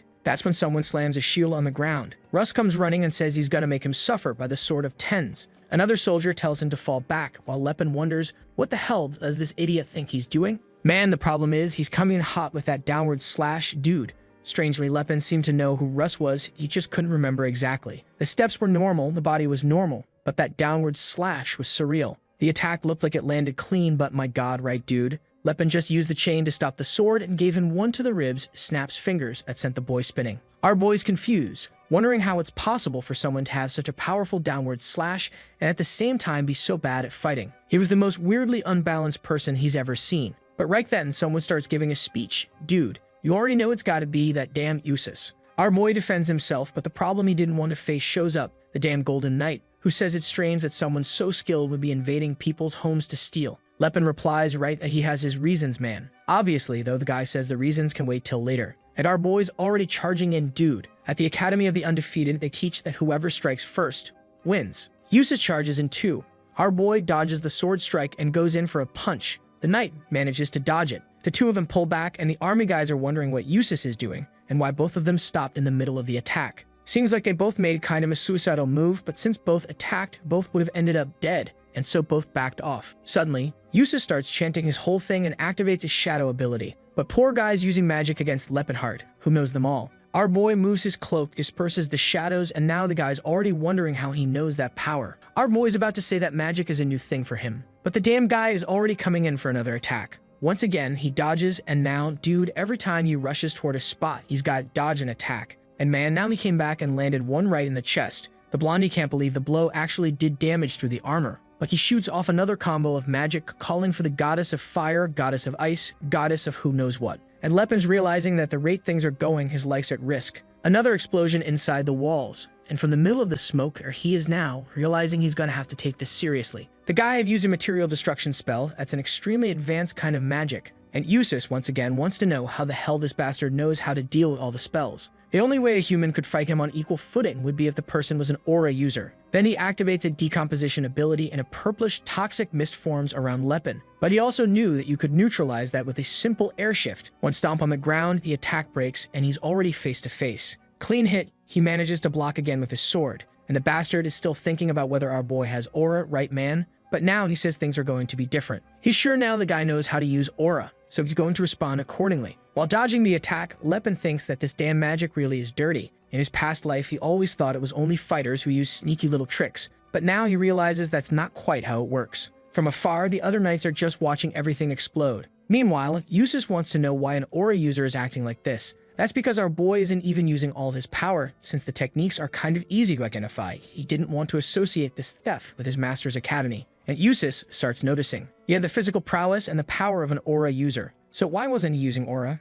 If that was the case, he was going to lose there without doing anything. So then he calls for Eldrad and Eldrin to awaken. I think that's the armor and the sword. In the very same second, Lepin realized the danger had arrived, and the bastard's charging at him with everything he's got. Strangely, Lepin looks at it all and thanks the guy for being the Golden Knight. The attack looked like it was going to land straight on, but hit a barrier. Our boy had activated the Spiral Guard. Yeah, I remember he had learned that one, right? It took him longer to learn. It's what the teacher said. A blinding flash clouds everyone's vision while the brother is calling for Eustace. Boom, explosion, and from the middle of the smoke, our boy was already out to there. The sucker is talking to himself like, that's impossible. How did this guy block that ability? And man, our boy did block it, but came out wrecked. The Spiral Guard activated too late. He jumped off the top of the building toward the river. One of the soldiers asks if Eustace is okay, to which someone responds that they urgently need to find out which artifacts were taken. On top of that, they were supposed to deploy a team to track this guy down. They couldn't let him escape. The guy says, right, that if someone jumped from that height, he'd be dead. But Eustace knows that someone like him would never die from something like that. Suddenly, Cyrus wakes up in the room. She gets up startled, saying something's wrong, and Scylla asks what happened. She says she can't explain it, but she has a bad feeling that something happened to Lepin. Dude. Next day, they're already talking about capturing the two little bandits. And Cyrus is on the run, while Scylla is saying he's a real man, masculine, he can't be carried around like that by some ordinary lady. We see a soldier giving a coin to a guy. That's because the whole town's been tasked with tracking them down. Man, what is this attack on Titan going on here? Everyone on the rooftop shouting at the intruder to stop moving. She had nowhere to run, so she was supposed to drop her weapons. But man, Cyrus just pulled out that legendary bow and bam, right in the face. Eustace asks what's going on, and the guy apologizes, saying that for some reason, all these bandits were very skilled. He says it's all right, he'll handle it from here on out. Cyrus calls for Scylla, right, telling him to hop in her arms again. And the poor guy is over there wondering when Lepin's gonna start his muscle training. At that moment, they hear someone calling for the Blade of Wind. Definitely must be the announcer guy again, shouting out all the powers. And Cyrus is already running off carrying Scylla. What is this? The guy has golden armor, golden sword, and he floats.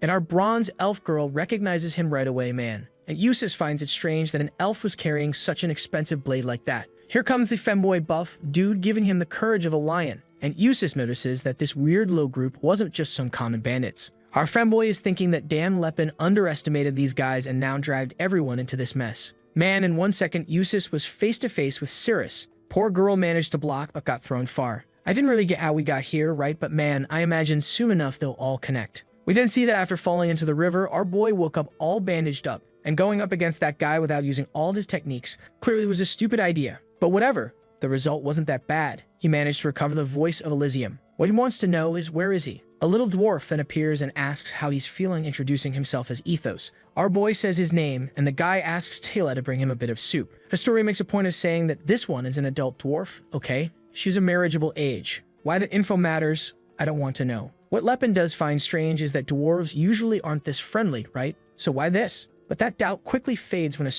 someone else appears. A priest who follows the god Alport named Gelfried, who welcomes him and says their savior has awakened. Lepin, right, is staring at him kind of confused, and the old guy already says that 6 years ago, prophecy was given to the high priest. The one with a body of steel and infinite knowledge would emerge from the dark path. He would be brought by the tears of the north. They would follow him, for he was destined to change the future and bring salvation. The explanation, right? The big smart guy was going to float out of the river currents and save them because he's the badass. That was the explanation the high priest gave to the dwarves. Our boy realizes that the look on the dwarves' faces summed it up. Yeah, this Alport is the god that the dwarves follow, and he's the one who gives the prophecies. And apparently, a new one was given 6 years ago when he reincarnated in this world, which shows that once again this god is present in this timeline and is taking action. Apparently, the guy was willing to support him once again, even though he failed in his previous life. Truly a generous guy, or actually a generous god, right? So he asks if the dwarf healed a human just because of this prophecy, and the guy replies that he would never doubt the words of Alport. Sometime later, the little dwarf girl is saying that his recovery is amazing. He gets up and says it's thanks to the soup she made. The girl is staring at him all cute,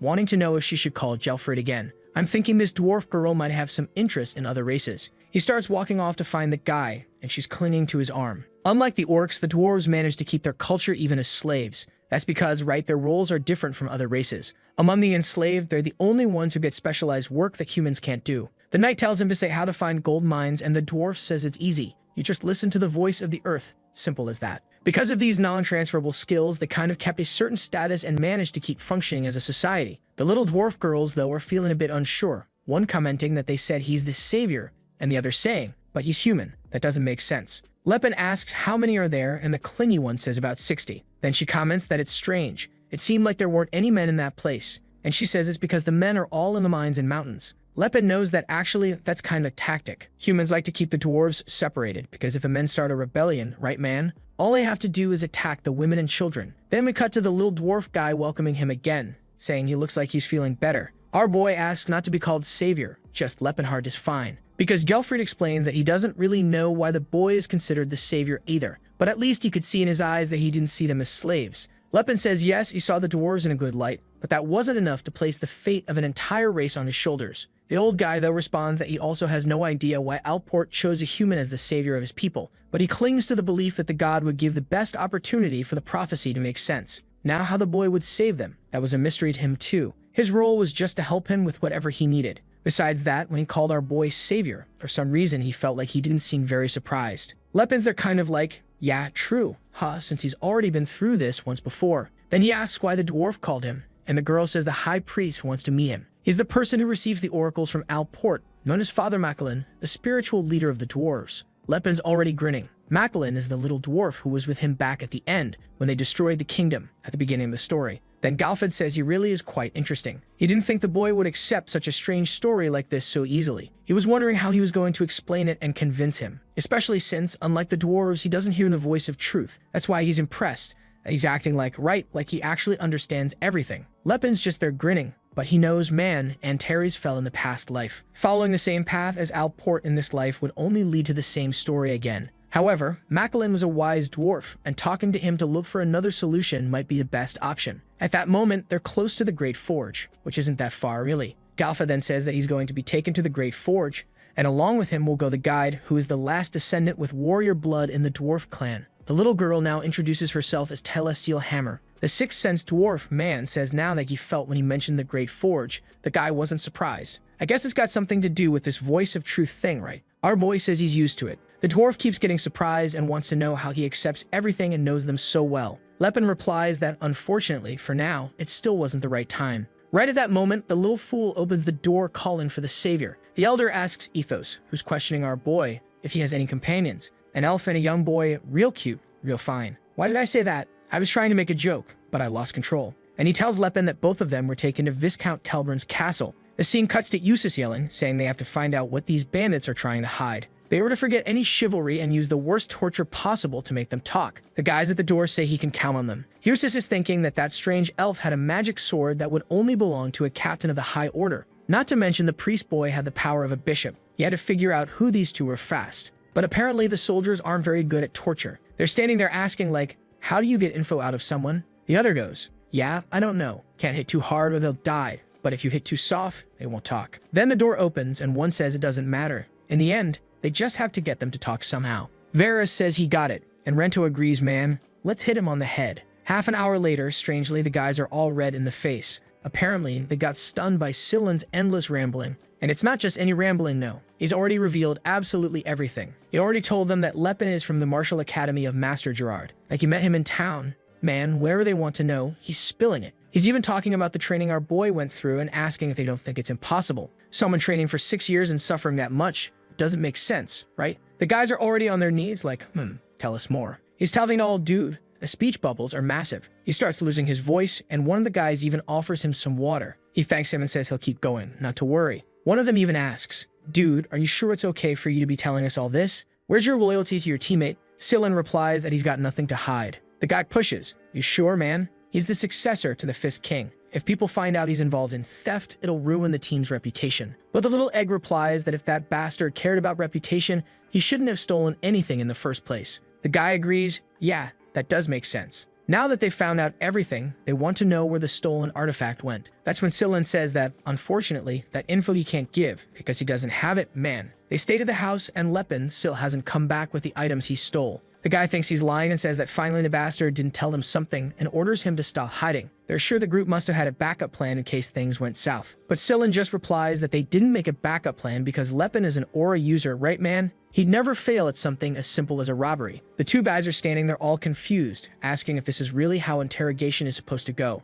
They thought it worked differently. Meanwhile, in the middle of the forest, there's Tyla, blushing hard, watching our boy saying he's impressive. That's because he already went, killed a boar, hunted, threw it in the oven, dude, set up the grill and is prepping the food for the two of them. Tila, however, wants to know if he's sure it's okay to hunt there, right? That's Kelbrim's territory. Lepin replies that he doesn't really care anymore about such trivial things. She's standing there like, not sure why he's talking about this all of a sudden, while Lepin's deep in thought. If he wants to free the races, he won't be able to follow all the laws. After all, the very act of wanting to liberate the races is, in itself, kind of against the law. He takes a bite of the meat, saying he's gotta hurry up, recover his energy, and settle this. Meanwhile, Tila is just staring at his body, saying that he was healing way too fast. One movement of the arm to the side, man, everything goes quiet for a second and boom, a barrage of energy bursts out. The beast stands up, abs over abs, saying that now he's 100%. Back at the castle, there's Eustace, saying he knows it wasn't a coincidence. Out of all the artifacts, that guy didn't just happen to grab that one by accident. That young man knew something. Then we jump to a month earlier. Someone approaches and asks if he's Eustace the Golden Knight.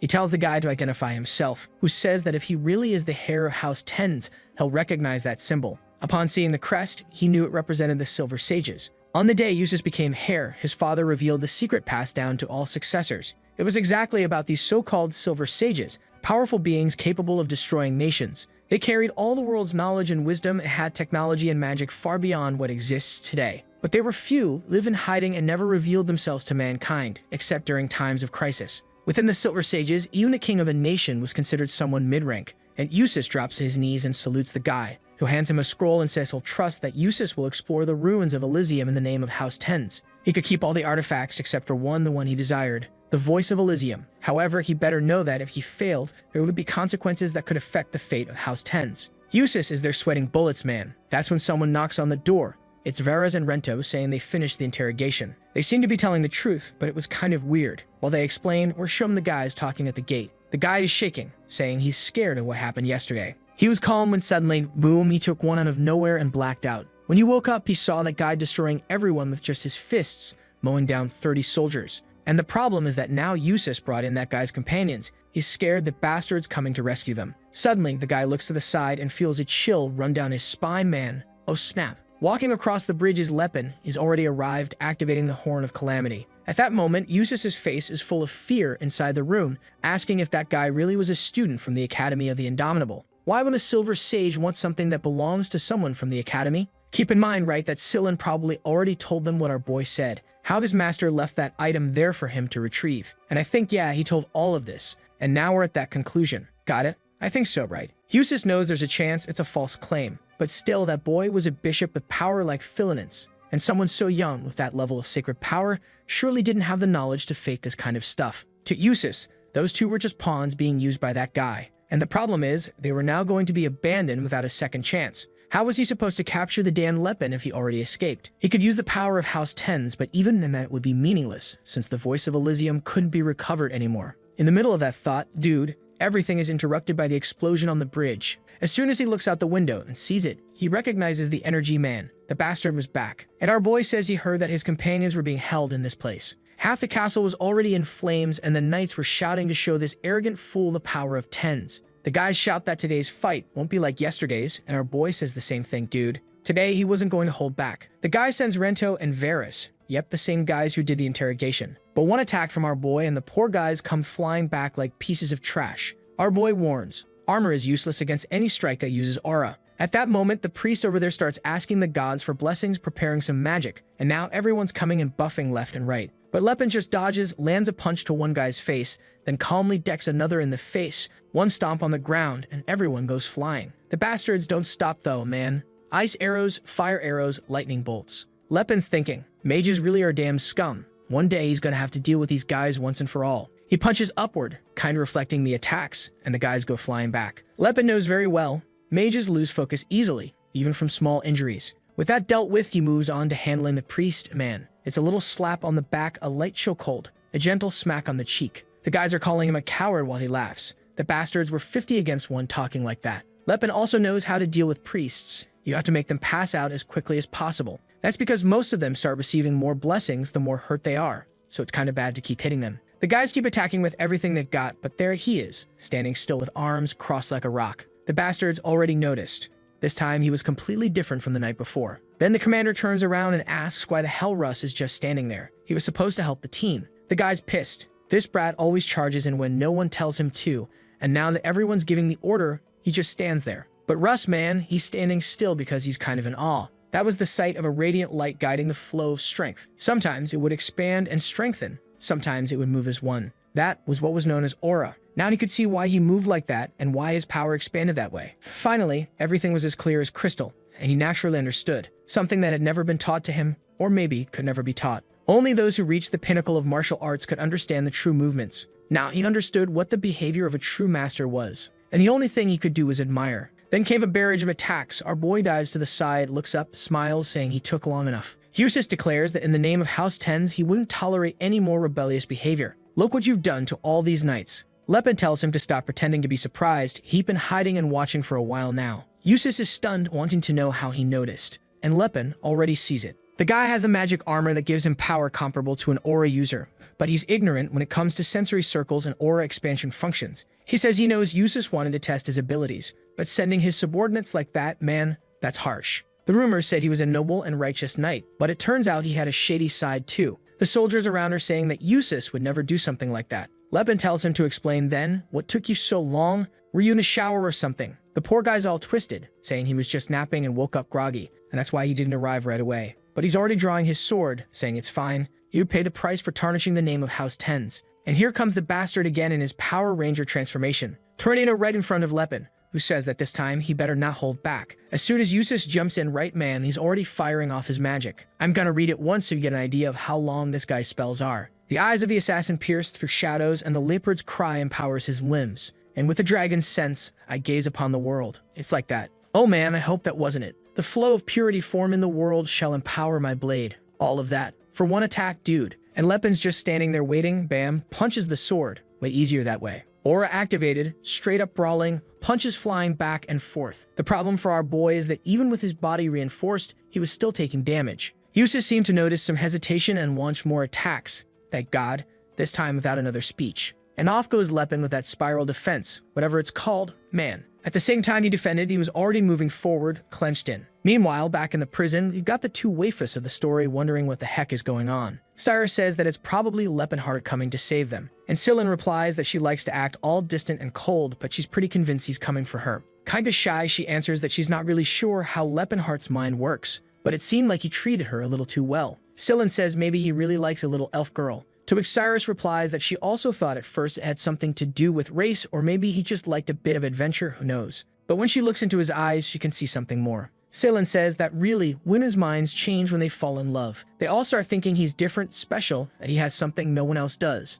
And then after marriage, they go around saying they were fooled. At least that's what he learned back at church. Then he throws himself against the wall saying this damn Lepin, he should have stolen the thing properly. Why did he drag everyone into this mess? Cyrus says that up to now, he's handled everything pretty well. And the little redhead replies that he only accepted it because he should have stopped Lepin, not let him go and do something this dumb. Besides, he knows that there are situations in life where you can't follow all the laws. Cyrus says he's actually quite a mature little guy, and the rascal replies that he's turning 20, so obviously he's only a little younger than Lepin. Shocked, she answers that she thought he was at least 20 years younger than Lepin, not 3. They're in the middle of that whole back and forth when suddenly, Tila opens the door and asks if that's Cyrus there. She steps in, introduces herself, and says she's there to help Lepenhart. Cyrus asks what's going on. Is she a dwarf? And Tila just says they'll talk later. Alright, first let's get out of here. Scylla, however, comments that for a dwarf, the only thing different about her was the ears. Already heading up the stairs, Cyrus asks if that's really the only difference he could notice in a dwarf. Seems like he's a pretty innocent little guy. Right then, a soldier shows up on the side asking how the hell those bastards escaped.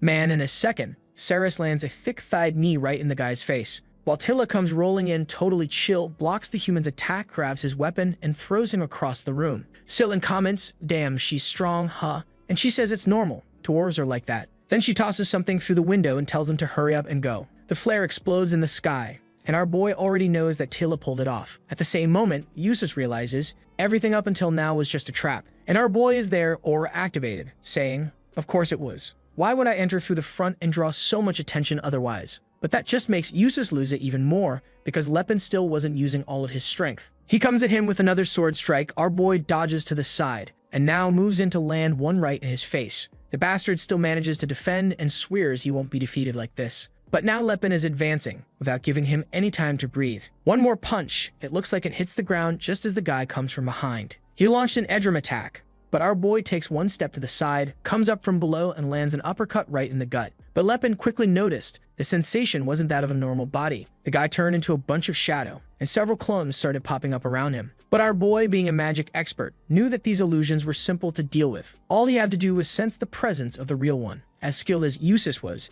he really didn't know how to fight someone who had aura. All the clones throw their swords into the air and start reciting the same speech. But in 1 second, Lepin's already face to face with one of them asking, "You the real one?" The punch lands clean in Eustace's stomach. He's shocked. How was he found? But to Lepin, man with aura and mage experience, that was easy. Still, the bastard doesn't give up. He prepares another attack, saying he doesn't know how, but the House of Tens will not fall. Fires off another one of those speeches while our boy just activates Spiral Guard. Another speech, Spiral Guard. Another speech, and you already know, right, dude? It's Spiral Guard, Spiral Guard, Spiral Guard. My god, when is this going to end? Eustace wants to know what the hell that ability of his is that reflects everything. Lepin says other aura users can't use this ability, not because it's hard, but because it's extremely risky. Every aura user can expand their barrier in a uniform way around themselves for protection. The difference with the Spiral Guard is you spin your own aura together with your body. Normally, it rips a person's body to shreds, but his, right man, trained like steel, stays completely intact. The only problem is that it burns through a massive amount of aura. The upside, it blocks anything. Eustace wants to know who's backing him. Lepin steps aside and says, that'd be my assistant, over there. Obviously, that just pisses off the poor guy even more, and he instantly calls for Eldred to awaken once again. Man, now the guy comes in with the final boss move, the Light of Eldril. Even Lepin tightens up. He knew that wasn't a move to joke around with. To counter that, you'd have to use his strongest ability too. Oh snap, he called in the Horn of Destruction. This time, he was going to counter it with an actual strike. And bam, here comes the punch of the 4 layers of the Horn of Calamity. The entire castle shakes. The fist that hit the sword shattered the armor. Eustace can't believe a skill like that exists, man, but he's still trying to resist. He realizes that the attack created a kind of explosion pattern, like a rock falling into a lake and sending out ripples. But instead of letting them fade, he gathered them into a single point. Even so, he was refusing to lose like that. Hoof, man. But the fist went straight through in the entire place. The mountain of muscles' clothes were already all ripped, and now the sucker went flying. Normally we say someone exploded into the wall, but this time it was literal dude. And the bastard's just standing there like a total Chad. Meanwhile, the rest of the army is trembling, wondering how the captain lost like that. The most powerful sword of House Tens had fallen. Walking toward the sword, Lepin comments that magical items do self-repair, though it'll probably take at least half a year. As soon as he picks it up from the ground, the guys yell that they knew he was a bandit. But he just hands it back to one of them, saying he had no choice but to destroy everything. That's when the soldier realizes he wasn't there out of greed. Lepin was thinking about taking that sword to Cirrus, but he knows there's another sword, the one she used in the past life, and it's way better. He waves goodbye to everyone, until someone points a blade at him and tells him to stay put. It was that bastard Russ saying it wasn't over until the entire house had fallen. His buddies are asking, like, what do you think you're doing? That guy just beat your brother. The soldier's already thinking of kicking the bastard out, but Russ just walks forward. Lepin, watching, knows as the same guy with the downward slash. At least he didn't seem like much to worry about. Until suddenly the guy's blade gets completely surrounded by blue energy, and Lepin barely dodges. Worse still, the slash actually affected his body. The only explanation for that was that it was an aura blade. The guys asked Russ what the hell he did, and he says he simply reclaimed the Sword of Tens. At that moment, Lepin recognizes the color of that mana, a blue like the sky itself, and remembers the swordsman Cyrus, who came to defeat him, saying he would bring an end to that dark empire. When he says that name out loud, Russ asks how he knows it.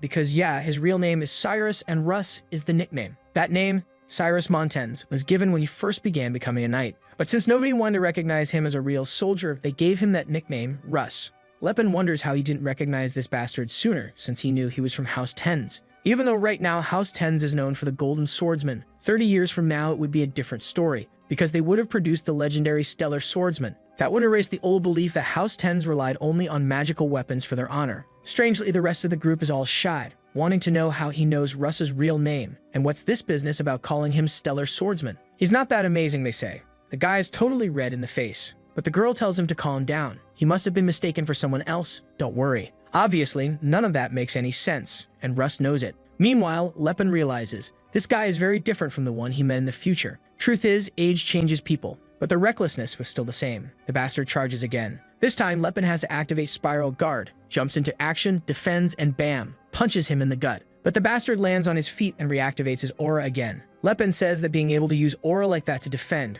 right after awakening, is impressive. The fight begins again, and now Lepin's the one being pressured, forced to dodge. And the worst part is it was hard to read his pattern. That's because in theory, every martial art has a foundation, a system built over years and years by martial artists. Even the technique Lepin learned from Gerard, right? It has its own manuscripts. Russ, though, was a wild beast, a classic swing and pray technique. What Lepin found strange is that even when someone fights like that, they usually leave openings, but that wasn't the case here. His attacks moved cleanly, but still didn't break any known logic. A genius like this shows up maybe once a century, and it's no wonder he was called the Stellar Swordsman. And it was with that talent, man, that Lepin suddenly remembered. Cyrus saying that filthy orc didn't stand a chance against his sword. That was the bastard who killed Tacit, one of Lepin's subordinates, and his friend. At that moment, Lepin loses it, says this guy is Tacit's enemy, and lands a clean hit on the sword, which instantly cancels Russ's aura. Man, looks like Lepin's about to take this seriously, but Russ still wants to charge in the same way. Right then, he prepares the move he's practiced millions of times.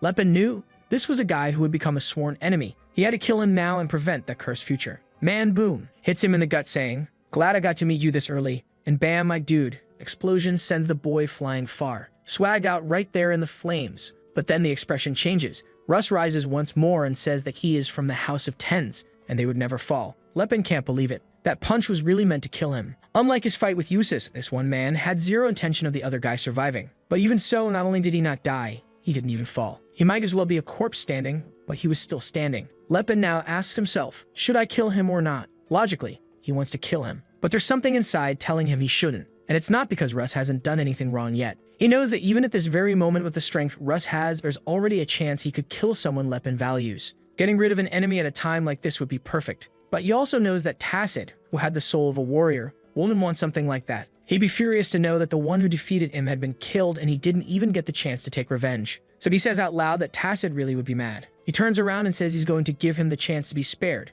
because Tacit will want that fight. Cyrus asks what he's talking about. Lepin just tells him to survive and get stronger. It was for Tacit's sake that he's walking away alive. In the past life, those two had fought multiple times, and every time they fought each other, their skills rose to even greater levels. You could say Tacit became the great orc warrior he did thanks to the battles with Cyrus. And if Lepin kills this guy now, he'd be affecting his friend's future too. With that, he just walks away, while the kid stays there frozen, watching. But, whoa man, he clenches his teeth and screams, bursting his aura and slamming his sword into the ground. The scene then shifts to the forest.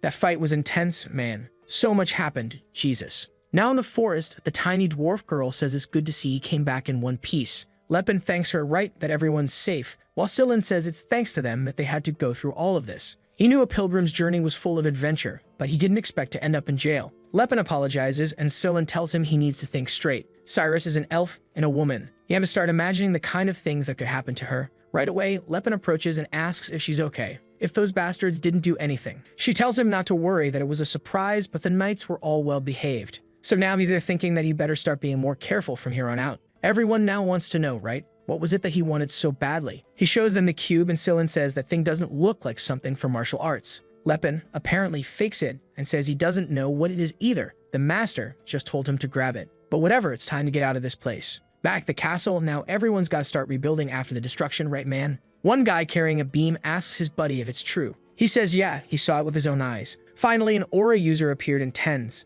Whoa, man. The news reached Usus. Let's see how Big Bro's gonna react. Yikes, I can already tell it's not gonna go well, cause he's asking how someone with that filthy blood could awaken something like that. He says it's the fault of that damn father who always favored Russ. The elders praised him for his skill with armor, but behind the scenes, everyone was begging for the birth of someone who could use aura. And now the Tens family had that person. A knight who, all by himself, could elevate the entire family's status. But what does that mean for Usus? He looks at the items that are still slowly regenerating. And whoa, man, he picks up the sword and says that he will forever be the sword of House Tens. The scene cuts to the edge of a mountain, where Russ is just standing still, laughing, all happy, a smile on his face. He already knew now that he'd awakened, the entire world had changed. He might not have gotten where he wanted, but now he sees the path. Except right in the middle of that celebration, the bastard shows up behind him, wanting to know why he's so happy. As soon as Russ turns around, Usus says, I heard you awakened your aura. Why don't you show it to me? Russ, all innocent, just shows off his power. Man, Usus looks at it and says it's a wonderful power. Oh my god, I have a feeling about this, girl. Russ is standing there all happy. Finally, his brother was recognizing him. But then, his face changed mid-thought, and the sword had already been driven into his stomach. Seeing his brother's face, he can only ask himself why. And the bastard's still going on, giving speeches and activating his powers, man. At that moment, Russ realizes the guy's trying to make sure he dies. And the bastard says the House of Tens only needs one sword, and he would be that person. Man, I don't know how, but Russ manages to defend himself from the second attack. From afar, people start yelling, asking what that explosion was and what happened. Russ takes the chance to throw himself off the edge of the cliff and falls into the water. Usus knew life was unpredictable. There were countless stories of someone jumping into the water and coming back for revenge. And that's exactly why he had to prepare. He drops to the ground, kneeling, and the guys ask what happened. Right away, he says that Russ attacked him and tried to take his place as the knight of the house. The soldiers immediately believe him and say, yeah, that's expected from someone with filthy blood. As soon as he gained power, he wanted to take everything for himself. They ask where Russ is. He says the bastard threw himself into the lake. For Usus, now everything was perfect. Even if that guy survived, it wouldn't be a problem. Now the whole house would be against him, and he'd never stand a chance against Eldrad. The soldiers are already leaving, saying they need to find that bastard now. And Usus celebrates, saying being seen as a good person always pays off. It's a shame, but that was the farewell to little brother. The scene then cuts back to the forest with our boys' group. Stillin wants to know where he met Miss Tila. He says he fell into the river, passed out, and when he woke up, he was in the dwarves' home. Stillin finds that weird, right? Why would the dwarves save a human? He explains that apparently the dwarves had a prophecy that involved him, and that's why. Tila confirms it and says yes, he's the savior of their race, and that's why she's following him. Stillin thinks it's strange, he didn't even know dwarves worshipped any god like that. To which Lepin explains that they even have priests just like he is. And Tila pokes the guy, saying humans always assume other races don't have anything as organized or sophisticated as religion. But Silent, curious, asks our boy if Alport is an evil god. What did Alport do wrong? Apparently, humans believe in 12 main gods. Outside of them, there's the goddess of the elves known as Eldia, and the goddess of the dwarves, which is Alport. And Silen's there thinking he just assumed Alport was a bad god because that's what he was told, but he actually has no idea why. Suddenly, Cyrus calls to our boy and tells him to look to the side. She's not sure, but it looked like someone in the water. And who is it, man? It's the Dan Russ. I had a feeling he'd end up joining the group, and Lepin's already wondering how that kid ended up there. Silin asks if he knows him. He replies that it's kinda complicated. He does know him, but not really. The problem is, he's not sure now. Is it destiny? A change in the prophecy. Why is this guy here? Sometime later, Russ wakes up in the carriage, wondering where he is. He immediately remembers the sword to the chest. Usus had always been the kind of knight too good for anyone to hate. He worked hard every day because he at least wanted not to bring him shame. Deep down, he believed that if he proved his worth one day, Usus would eventually acknowledge him. But now it was clear, the brother never had any intention of doing that. He laughs like a madman all by himself, and Lepin asks if he's finally woken up. Russ steps out a little awkwardly, wanting to know if it was them who saved him. Our boy says he was about to die with a hole in his chest. It had already been 3 days since they left that place, and now they were in the bad region. He was lucky Silin was there. Those injuries weren't something just anyone could have healed. And Silin says he only survived because he's also an aura user. Otherwise, for sure, he'd be dead. Russ can only feel anger toward Usus. And Lepin Man says that, well, he doesn't want to overdo it, but the guy should at least know that his life was saved. He's not expecting a thank you, but also no need to be that awkward about it. They even had to rent a separate carriage just to haul that body of his. Russ starts bowing down, saying that it's all thanks to them that he's even able to breathe right now. Our boy, though, says that he's broke as hell, and the one who paid for everything was Silin, so he better be thanking him. Meanwhile, he's thinking to himself, now the future stellar swordsman owes me one. That's a card that could really come in handy. Even if we become enemies, maybe he won't attack me so easily now. that he asks now that Russ is awake, "What's the plan to go back to the castle?" "Right. Our boy still doesn't know what happened." Night falls, and after telling the story, Russ says returning to the family isn't an option anymore. He's probably already seen as a traitor by everyone, a guy who attacked the hare. Lepin knows that in the far future, this guy was supposed to awaken Aura a bit later, and then challenge his brother to a proper duel. That's when he'd win and earn the right to succeed the family. Looks like this time, Yus has found a way not to lose his title. Lepin asks what his plan is now, and Russ looks thoughtful. If he goes back to House 10s, he's marked as a traitor. Then the obvious happens. He says that if it's not too much to ask, he'd like to travel with our boy. Everyone's looking at him wondering why. And he says that obviously he was saved, and he's a knight. At the very least, he wants to repay that debt. But since he's been cast out of the family, the only way he can help now is by serving at his side. Lepin clearly isn't too into that idea. He says there's no need to go that far. Russ can just take some gold coins, rent a room somewhere, and disappear. Besides, they don't even know each other. But the kid just says he knows Lepin is the successor of Geared, and that's enough. Lepin knows that in the past life, Cyrus used to travel across all continents challenging Aura users to get stronger. But now that he's been branded a traitor and lost all his titles, that's not exactly an easy thing to do. That means he has no choice but to like this video that helps Mamoru make more juicy content for his viewers, activate the cheeky little bell, and I'm out.